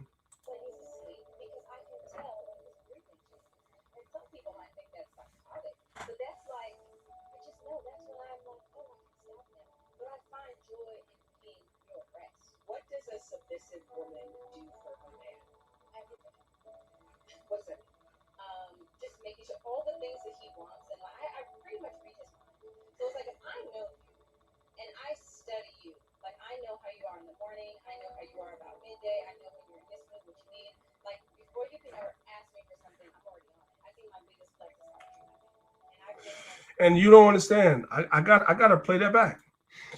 A lot of women don't understand that. That's where the power dynamic in a relationship changes. If you become a woman that can read your man's mind and you know what he needs before he says it, you know what he needs without him saying it. Do you understand how the power dynamic shifts in a relationship? That man will move heaven and earth for you. I don't think they get it. I don't think they get it. That is a fact, brother. That is a They're fact. trying to be equal to the man. They're trying to, why don't I be submissive to you? You don't understand. You don't have the strength as a woman to move heaven and earth. You don't have the strength for the pressure that comes with this world. You don't have it. So the Most High gives you a man to take on all the pressures and the problems that you don't want. All you're asked to do is treat him a certain way, and that man will move heaven. Do you guys understand modern technology exists because of women? Men have created this world and tamed this world and chopped down trees and got rid of wild animals and built houses in places that were once, America was once a goddamn forest, right? Trees were chopped down, houses were built, cities were built, so forth and so on, to make things comforting for women. That's why men did it. Most technologies and luxuries are created with women in mind because women like comfort. Men are going and braving, going into these caves and mining diamonds and everything for women, not for men.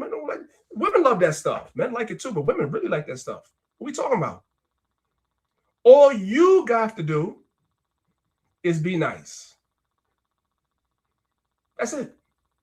Hey, priest, there's one factor missing from your presentation, and I know it's a whole different thing that you don't want to get into, but consider this. Sometimes the sisters who are bucking up and they cringe when they hear submit, they just rebellious. A lot of times those sisters they have past trauma. You know what I mean? They grew up in a chaotic household. They saw their mama treat their daddy like that. Yeah. So, and it's carried over. So I don't want it to seem as if, you know, the women are rebellious. They're just rebellious for no reason. A lot of them are dealing with past trauma, and you know that can't be said enough. Also, that's another factor of the equation. Yeah, and so this is what the beauty of the truth, because you come into the truth, and the truth is supposed to help you heal your trauma. It's supposed to help you heal your trauma. That's what it's supposed to do. And when you mention something that you mentioned, Zahab, it's a slippery slope, because if we were to grant sisters that, we have to grant the boys that grew up that were abused by their mother the same thing. Because you have some women that abuse their sons because they had a lot. The father and them didn't get along, right? The boy looked just like his daddy, and so the woman abuses him his whole life. And we don't excuse him to grow up and beat and to terrorize women. We're gonna be like, that's not an excuse. We don't care. Every woman didn't do that to you. Your mother did. You got to heal that trauma, that mama trauma, whatever you have. You know what I'm saying? You got to heal that. It's not an excuse to treat women bad. So we have to hold the sisters to the same standard. Yes, I agree with you. There are some sisters that grew up and their father wasn't what he was supposed to be, and they have traumas behind that and stuff like that. And I do agree, but the Bible is supposed to heal us of that. So I definitely will say we can't grant too much grace to sisters in the truth if you're using that as an excuse, just as we cannot grant that to brothers in the truth that may have mommy issues. That's too bad. You got to work on that. That's what the scriptures are for. If the scriptures don't help you, go get a therapist and talk to the therapist, but you got to fix it. Just, it is what it is. Let's continue. We're almost done, y'all. Just making sure all the things that he wants, and I pretty much read his mind. So it's like if I know you and I study you, like I know how you are in the morning, I know how you are about midday, I know when you're in this mood, what you need. Like before you can ever ask me for something, I'm already on it. I think my biggest flex is how much you love me, and I've been known to love people back to health. Sometimes it's very draining, but my love is my superpower, and I used to hate that. But now it's like I'm just embracing it. That's who I am. Like if I love you, I can feel you. Like as a submissive person, what do you have to be mindful of to ensure you're not being taken advantage of? All right.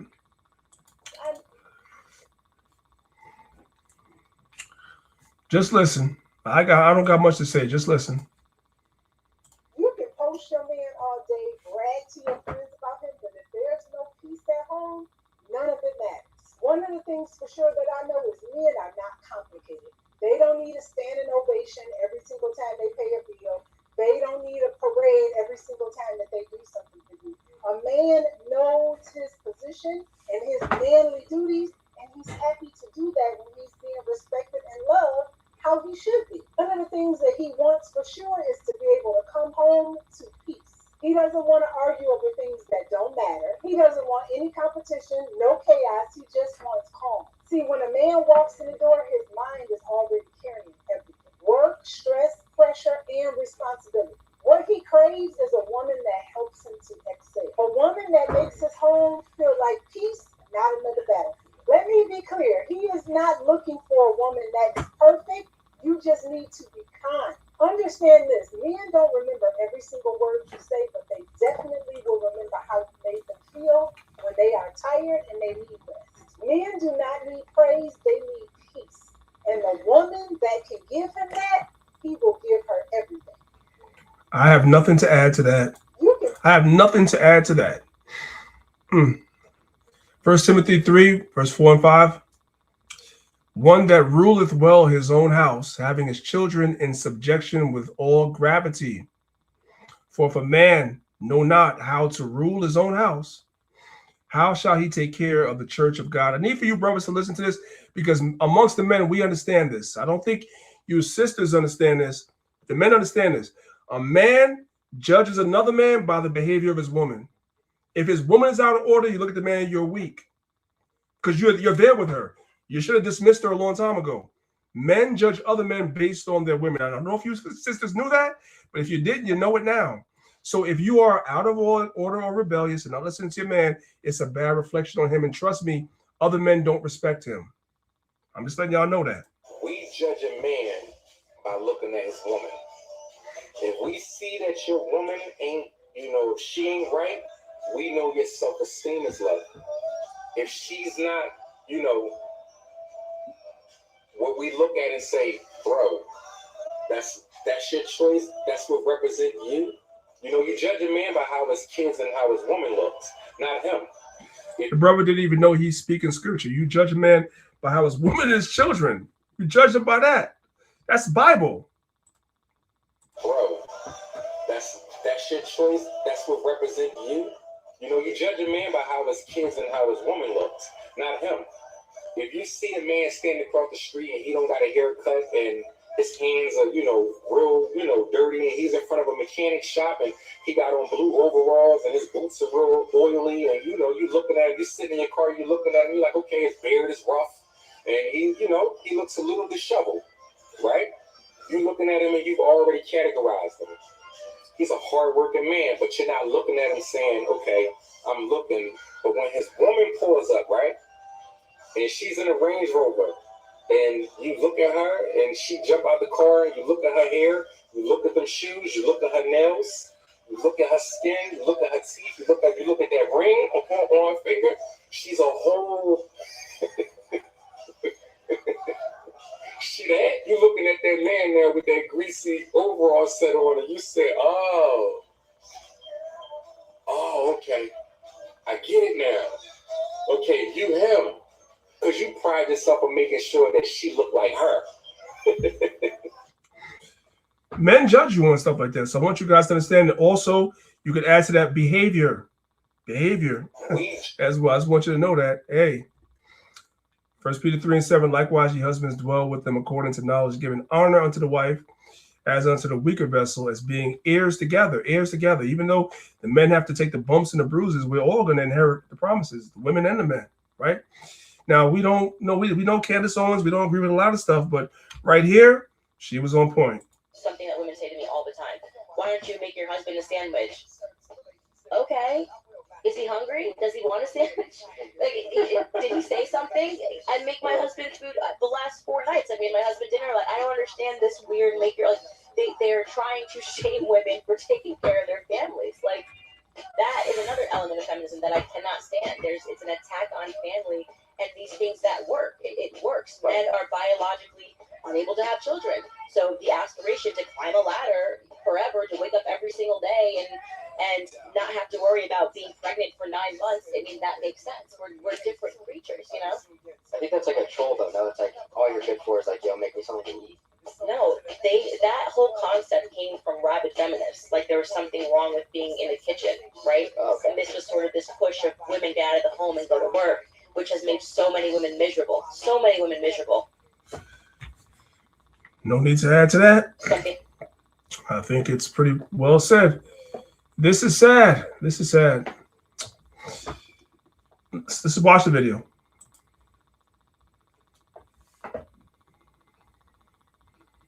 Should he have any control over what you wear when you go out? Oh, hell no. Let's read the scripture first. This is Proverbs 12, verse 4. A virtuous woman is a crown to her husband. Crown represents rulership. You get respect, status, whatever.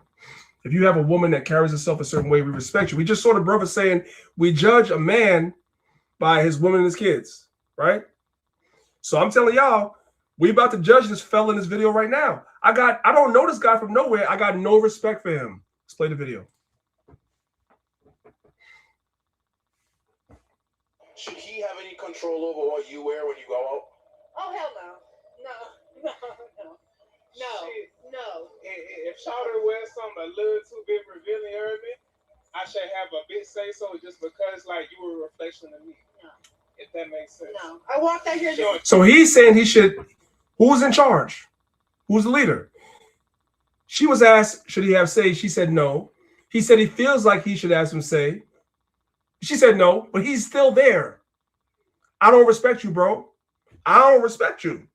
That's what the brother was talking about. Zahab know what I'm talking about. As men, we look at that like, this dude is weak. I don't respect you. Okay. Yeah, he's staying there for a reason. What'd you say, Zahab? He's there for a reason. He's staying there for a reason. We know the reason. You don't have to say. We know the reason. This is crazy. Don't be this guy. Should he have any control over what you wear when you go out? Oh, hell no. No. If Shawty wears something a little too big revealing, I should have a bit say so just because, like, you were a reflection of me. No. Look at her head. No. I walked out here in this mini bitty skirt. Right, because I'm a woman of 2023. And I feel like women can wear what they want to wear.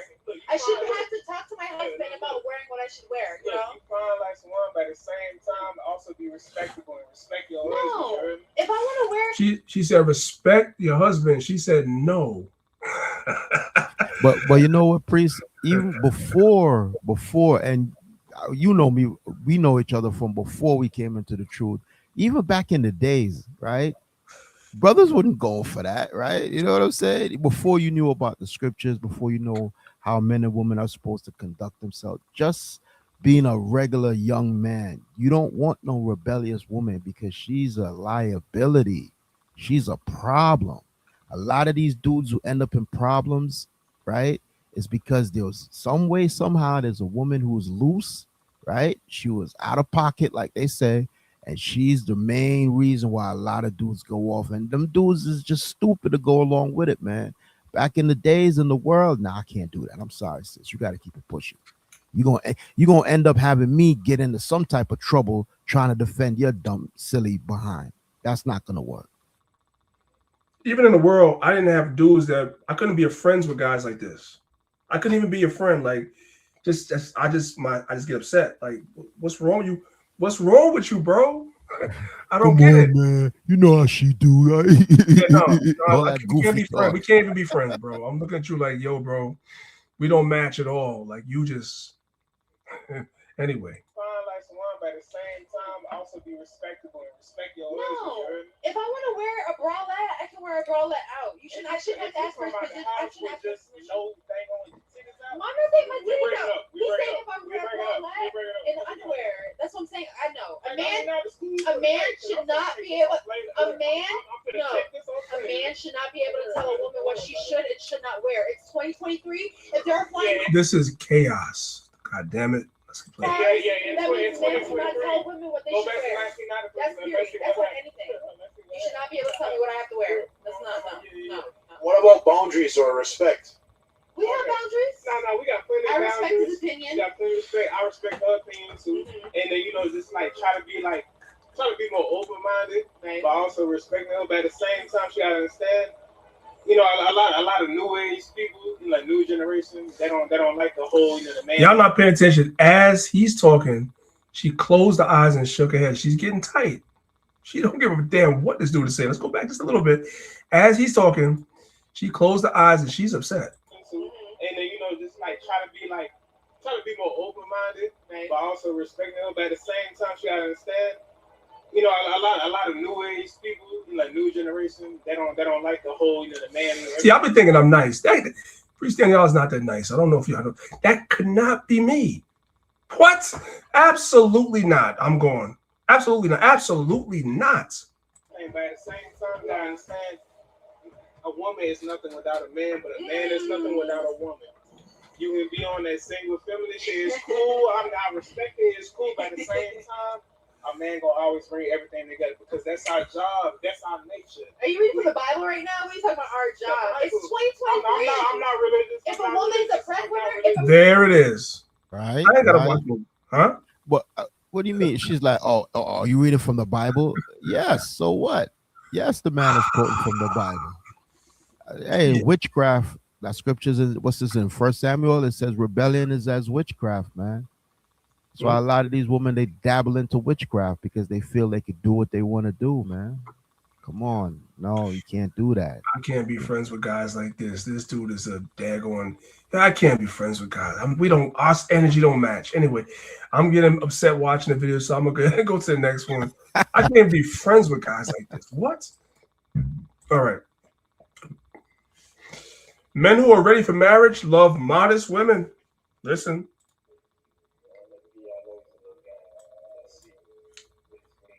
That's what that bro doesn't know. She's never going to be a wife.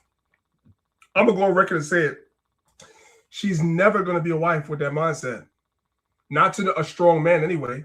If she gets wiped up, it's going to be by a guy like that this week. Because men that want marriage want modest women. Period, point blank, full stop in the story. Listen.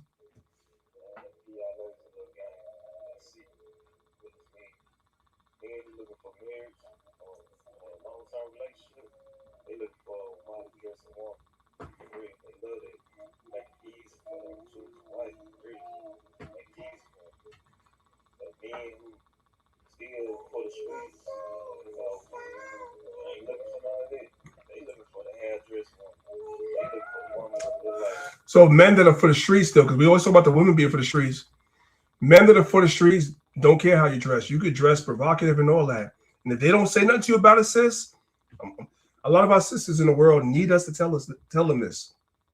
If you dress provocatively and you have a man that does not say nothing about it, he doesn't care, it's all good, he was not gonna marry you, sis. That's why you see the videos where we've been living together for 5 years, 10 years. He's never asked me to marry him. Yes, sis, he did. He's not. 20 years from now, he's not. Because you dress provocative. He ain't gonna tell you. But the men of the Lord, we're gonna tell you. Hey, men that are looking for marriage is looking for women that dress modestly. These are facts. All right. So I say choose wisely. A lot of sisters are not getting wiped up because they've fallen on this train of this provocative dressing for social media and likes and clout, so forth and so on. And they dress online like that. and the men see that, and the men slot you, because that's what men do. Men slot women. That's what they do. Women do it to men too, but they put you in a slot. They put you in a certain category as soon as they see you. Okay, she's not a wife, but I still want to smash. I'm talking about niggas in the world, but I still want to smash. So, you know what I'm saying? You've been slotted. Okay, I'm going to tell you what you want to hear. I'm going to whatever. Take you out on nice dates, whatever, try to get. But yeah, I'm not wifing you. Men slot women. And women don't understand that a lot of times it starts with the way that you carry yourself, the way you dress and all that. A lot of women in the world don't understand that. We be trying to tell them and they rebel. And then the results end up being the results. What else can I tell you? Let's move on. The importance of modest dressing. This is from a sister, and she's a good sister. I would advise you sisters to follow her on TikTok. Her name is I'm Just a Girl. She's very good. Very, very good. Listen. And I mean, when I say the women on TikTok were coming for her neck because they don't like that she talks like this. Listen. I don't believe that a man who's with a woman, if he truly loves her and cares about her, that he will allow her to go outside with multiple women. That's just, I don't think he really is serious about her. That's just my opinion. Because I think any man who truly loves his woman in that way and wants to keep her sacred to him, he's not going to want to have her exposed to the world. And I think when we get into the modest talk and the conversation, it goes back to the women do they want to do, mind your business, why do you care? But I'm like, it's so much protection that I don't think we correlate what being dressing modest. And, you know, again, going back to your point about wanting black men to protect you, how can a man protect you when you put yourself at risk? And I think we kind of undermine that even just by how we're dressing, we go out in public. I have to know that when I go outside and I'm going to, you know, wear certain things, if I put myself in a situation, I'm now putting my husband in a situation because of how I'm dressing. Right, because if you go outside dressed immodestly, you put your husband in a situation because if a man comes up and disrespects you, you expect your husband to protect you. Now he has to fight for a fight he shouldn't have had to fight because you shouldn't have came outside like that. But yeah, that's exactly what I was saying before about the light-skinned chick with the tattoos. Yep. It's the same thing. You go outside and if you're not in the pocket, like they said, meaning you're not being subjective to your husband, right? Meaning that you have to know how to conduct yourself outside and in the home, right? You put yourself out there. The man's job is to protect, so he has no other choice. He has to step up, right? And if things go left, then it's ain't no coming back. You know what I mean? It's a wrap. How many brothers that lost their lives behind that? And all the sister gonna do is just move around, go get another man. That's it. You know what I mean? And don't even mention if there's children in the relationship. It's crazy, man. And that's one of the biggest things. We're still talking about submission because dressing, not for the sisters in the truth, but in the world, dressing is the biggest argument. Like a lot of women don't want your man to tell you, take that off. You're revealing too much. Don't wear that. That's a big thing. You act like a man's trying to control you. No, he's trying to control the situation. He's trying to make sure that nobody disrespects you while you guys are out. He has to fight. God forbid he fights. He loses his life, all because you just really wanted to. You sisters understand. Let's play the video. The thing is, most men marry women. Hey, can you turn the volume up, please? No, unfortunately, I am having some technical difficulty, so there's only but so much volume I could turn it up. I'll go back again. The thing is, most men marry women instead of wives. So I'm gonna give you guys commentaries right on the screen. The thing is, and I agree, most men marry women instead of wives. That's why the Bible says, whoso findeth a wife findeth a good thing. You got women in the world that will quote the scripture and thinking because they have a cavity rather than an outie as a man, that makes them a wife. It does not make you a wife. That makes you a woman. And a lot of men marry women and not wives. Solomon was specifically saying, who finds a wife? That's a certain characteristic in a woman that makes her a wife. Not because she was born with the YY chromosome, or excuse me, the XX chromosome. That doesn't make you a wife because you're, you know, say you got long hair, you have breasts, whatever. That doesn't make you a wife. Being a wife is a certain energy. It's a certain way you carry yourself, so forth and so on. That's being a wife. And that's the difference. And you have some women that are going to be honest and tell you a lot of men are marrying women and not wives. And you're realizing once you're in this situation that you don't have a wife. You're married, you do have a woman, but she's not a wife. The thing is, most men marry women instead of wives. The Bible says that he that findeth a wife findeth a good thing. And so she already needs to be a wife when you marry her.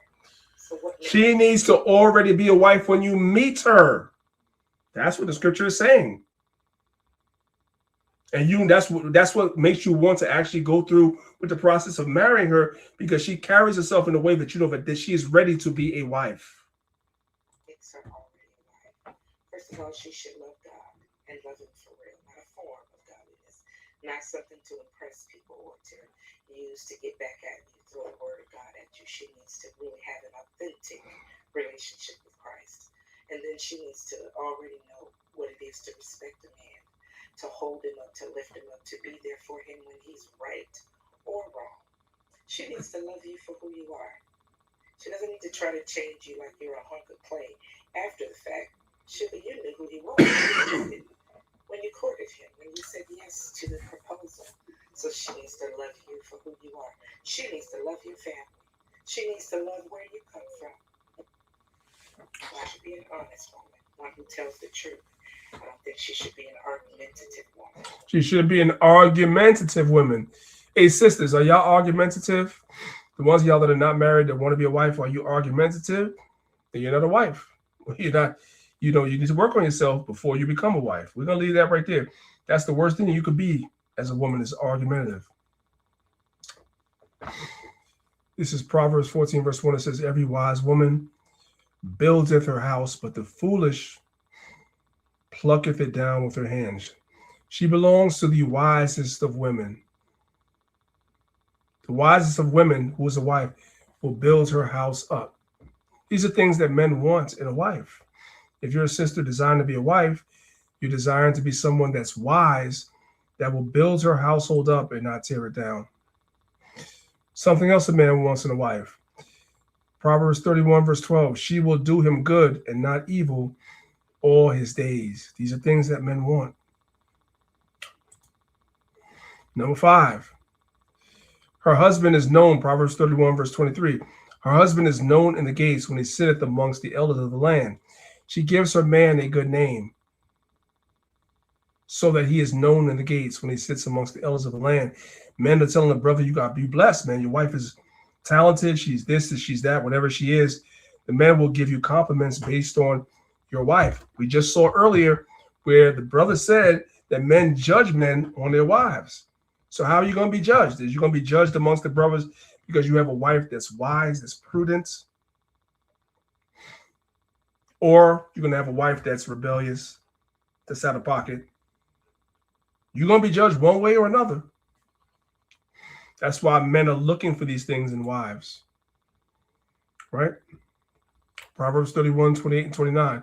Her children arise up and call her blessed. Her husband also, and he praiseth her. Quick reminder. Your partner, don't think they don't want to hear the words, you're beautiful, you look good. Okay? You put it on, you look good. Tell your mom you look good, you good. Tell your girl she look good, you good. They want to hear that. Because guess what? We go out to the world, we get compliments from all different strangers, what they know. But the person I leave aside, can't tell I look beautiful. Imagine how that make you feel. Like, we gotta see me the same no more. They forgot. You forgot, like, what you felt before we first met. What's going on? Self-explanatory. No need for me to comment on that. Listen. Sometimes you gotta remind your woman she's the baddest woman alive. Like, it's a lot that's going on. And this is for the brothers, and for me and all the brothers, sometimes you just got to give your wife a compliment and tell her she's great. Sometimes they just need to hear that. You're great. You're doing great. You're awesome. You're doing amazing. Sometimes women just need to hear that. We're talking about them submitting to us, but sometimes there are things that they need too. Right? And if she is that submissive woman, the Bible says her husband praise with her and let her know, hey, you're doing great. You gotta remind your woman she the baddest woman alive. Like it's a lot that's going on in your girl life. A lot of times, you know, women have ways of communicating it, but we as men oftentimes turn it out. We so self-consumed with what's going on in our lives that we just disregard our partner completely. And if you do that, the relationship is not gonna survive. You don't expect them to just know how you feel about it. Nah, you need to communicate that. You need to lay that down over and over and over again until it's drilled into their head. And then one more time for good measure. Like, I love you, I value you, you fine as hell. Like, don't ever let nobody, you know what I'm saying, make you think anything different. You're my woman for a reason. And that's how you gotta move as a man. That's the type of reassurance that you gotta give your woman. And if you do, you're gonna see a totally different type of woman. And if you don't, you're gonna start to see a stranger. No relationship ain't gonna make it. Sometimes.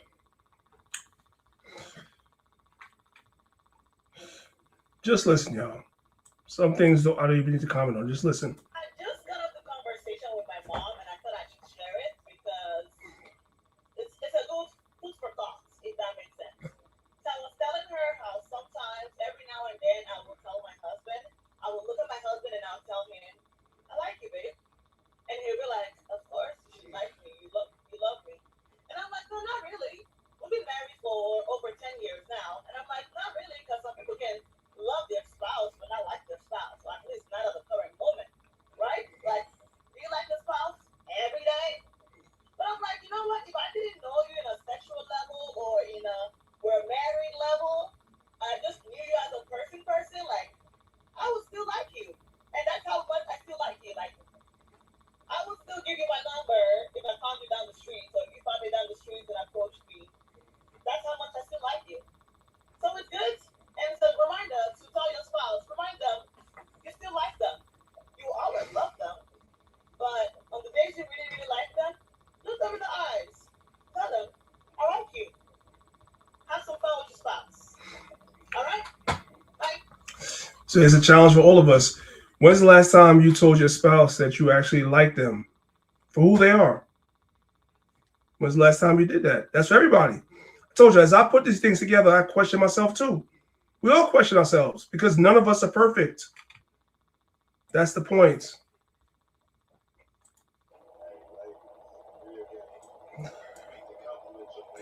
You know what? I know this video is kind of low. Now I'm being told that some of y'all can't hear some of the videos. I apologize. I am having some technical difficulties. I'm trying to work through it, but you guys see the caption, right? Women go through life getting compliments all the time, right? You know, you have them, you know, you just walk out the door, men are trying to talk to you, men are trying to, you know, get with you, whatever. You know what I'm saying? Just as a woman, that's y'all experience. Men don't experience that from the opposite sex, from women, right? So what the brother is saying is that it's very important for you as a woman, if you have a husband, a man, whatever, that you compliment your spouse sometimes, because men do not hear that. And sometimes they need it. Now, some men do hear that, depending on their level of attractiveness or whatever. They will get compliments from other women besides their wife, but the average man does not get compliments outside of his wife. So if your wife is not complimenting you, you don't get any. And so the brother's saying, as a woman, these are the little things you can do, right, as a wife to kind of make your man basically feel good, right? And that man will, in turn, when you do these little things, do anything for you and give you anything that you want. Men are so simple. That's why I wonder sometimes why some sisters make it so hard. Men are really simple. So this is the biblical order right here, right? These orders are not biblical. On one hand, you have the abusive husband with a wife that will submit to the abuse. The children are hurt. That's wrong. Or you can have an abusive wife and a weak husband. The children are still hurt, and that's wrong. But when you have God, the Most High God, Yahweh, Christ, Yahweh Shai, the husband as a leader or protector, right? And the wife who submits, but the husband will listen to his wife, respect his wife, honor his wife. The children won't be hurt. And that's God's design. It's not that hard.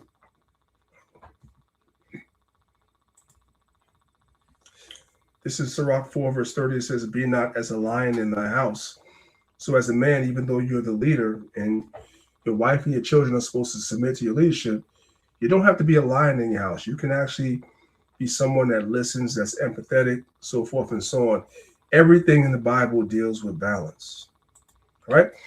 So we went 30 minutes over what I normally do, which is crazy. I'm gonna stop sharing the screen, man. Hopefully, brothers and sisters were edified by the class. If you guys were edified, put one in the chat. Let me know. I know I did a lot more than I normally do, but I wanted to finish this PowerPoint, so hopefully, you brothers and sisters were edified by the class. While they're doing that, Zahab, if you have anything, you can bring it out. Yeah, beautiful class, man. This is what's needed, right? Because we are the ones who are going to inherit the kingdom. Women are going to be there too, so it ain't going to be just all men.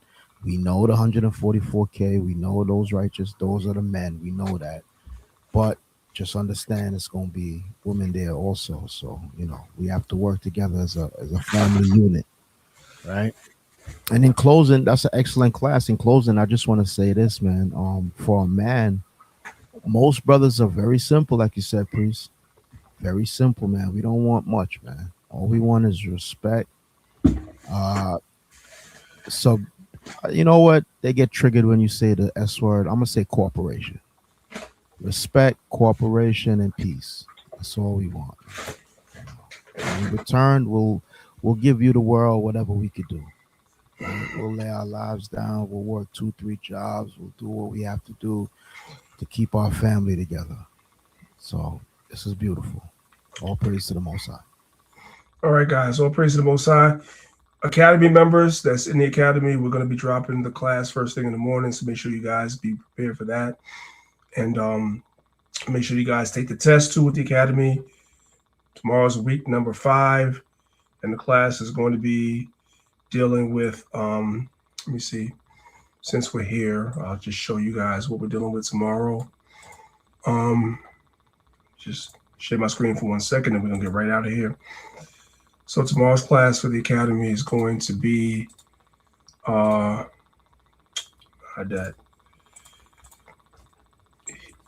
few reasons why Hebrew is essential to understanding the Bible. I know some camps teach the Hebrew is not essential. We're not throwing no shade towards them, but that's incorrect. You guys will watch the video. You guys will get understanding.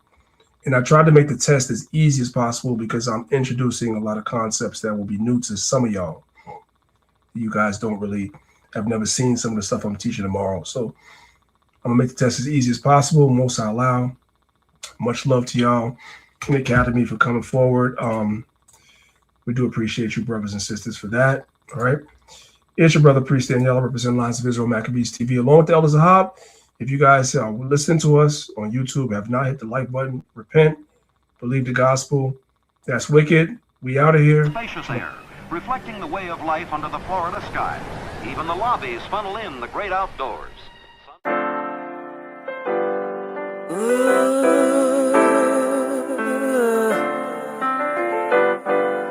Chosen. I was set apart for God's use. Chosen.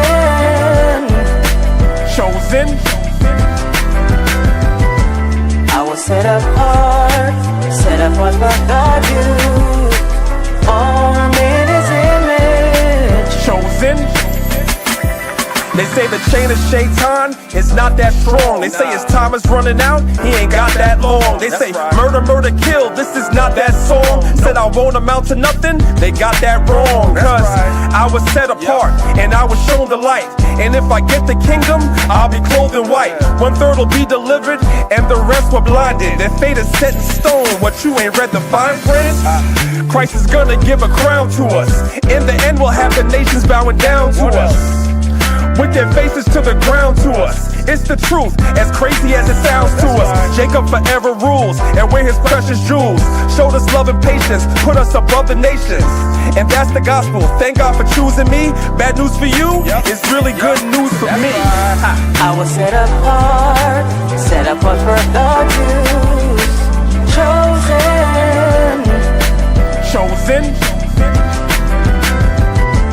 I was set apart for the Jews.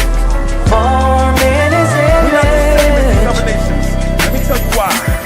We have a different kind of shine, a different kind of mind. The rhythm's not the same, we're on a different type of time. With a different kind of pace, a different kind of race. The season's not the same, we have a different kind of taste. A different kind of salt, we are so not them. Got my sword and my shield, man, I'm so locked in. And when I came to serve Yahweh, put my whole heart in. So I can't sit calm, I'm no Martin.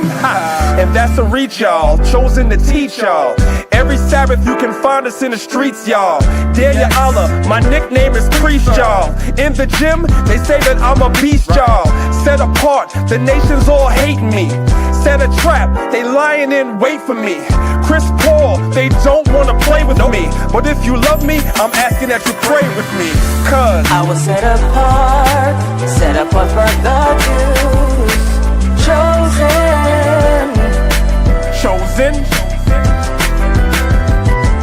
I was set apart for the Jews. Born in his image. Chosen. And thou art an holy people unto the Lord thy God. The Lord thy God have chosen thee to be a special people, chosen above all people that's on the face of the earth. That's Deuteronomy 7 and 6. That's you, black and Latin man. Chosen. That's you, black and Latin woman. Yeah. But we were chosen. Chosen.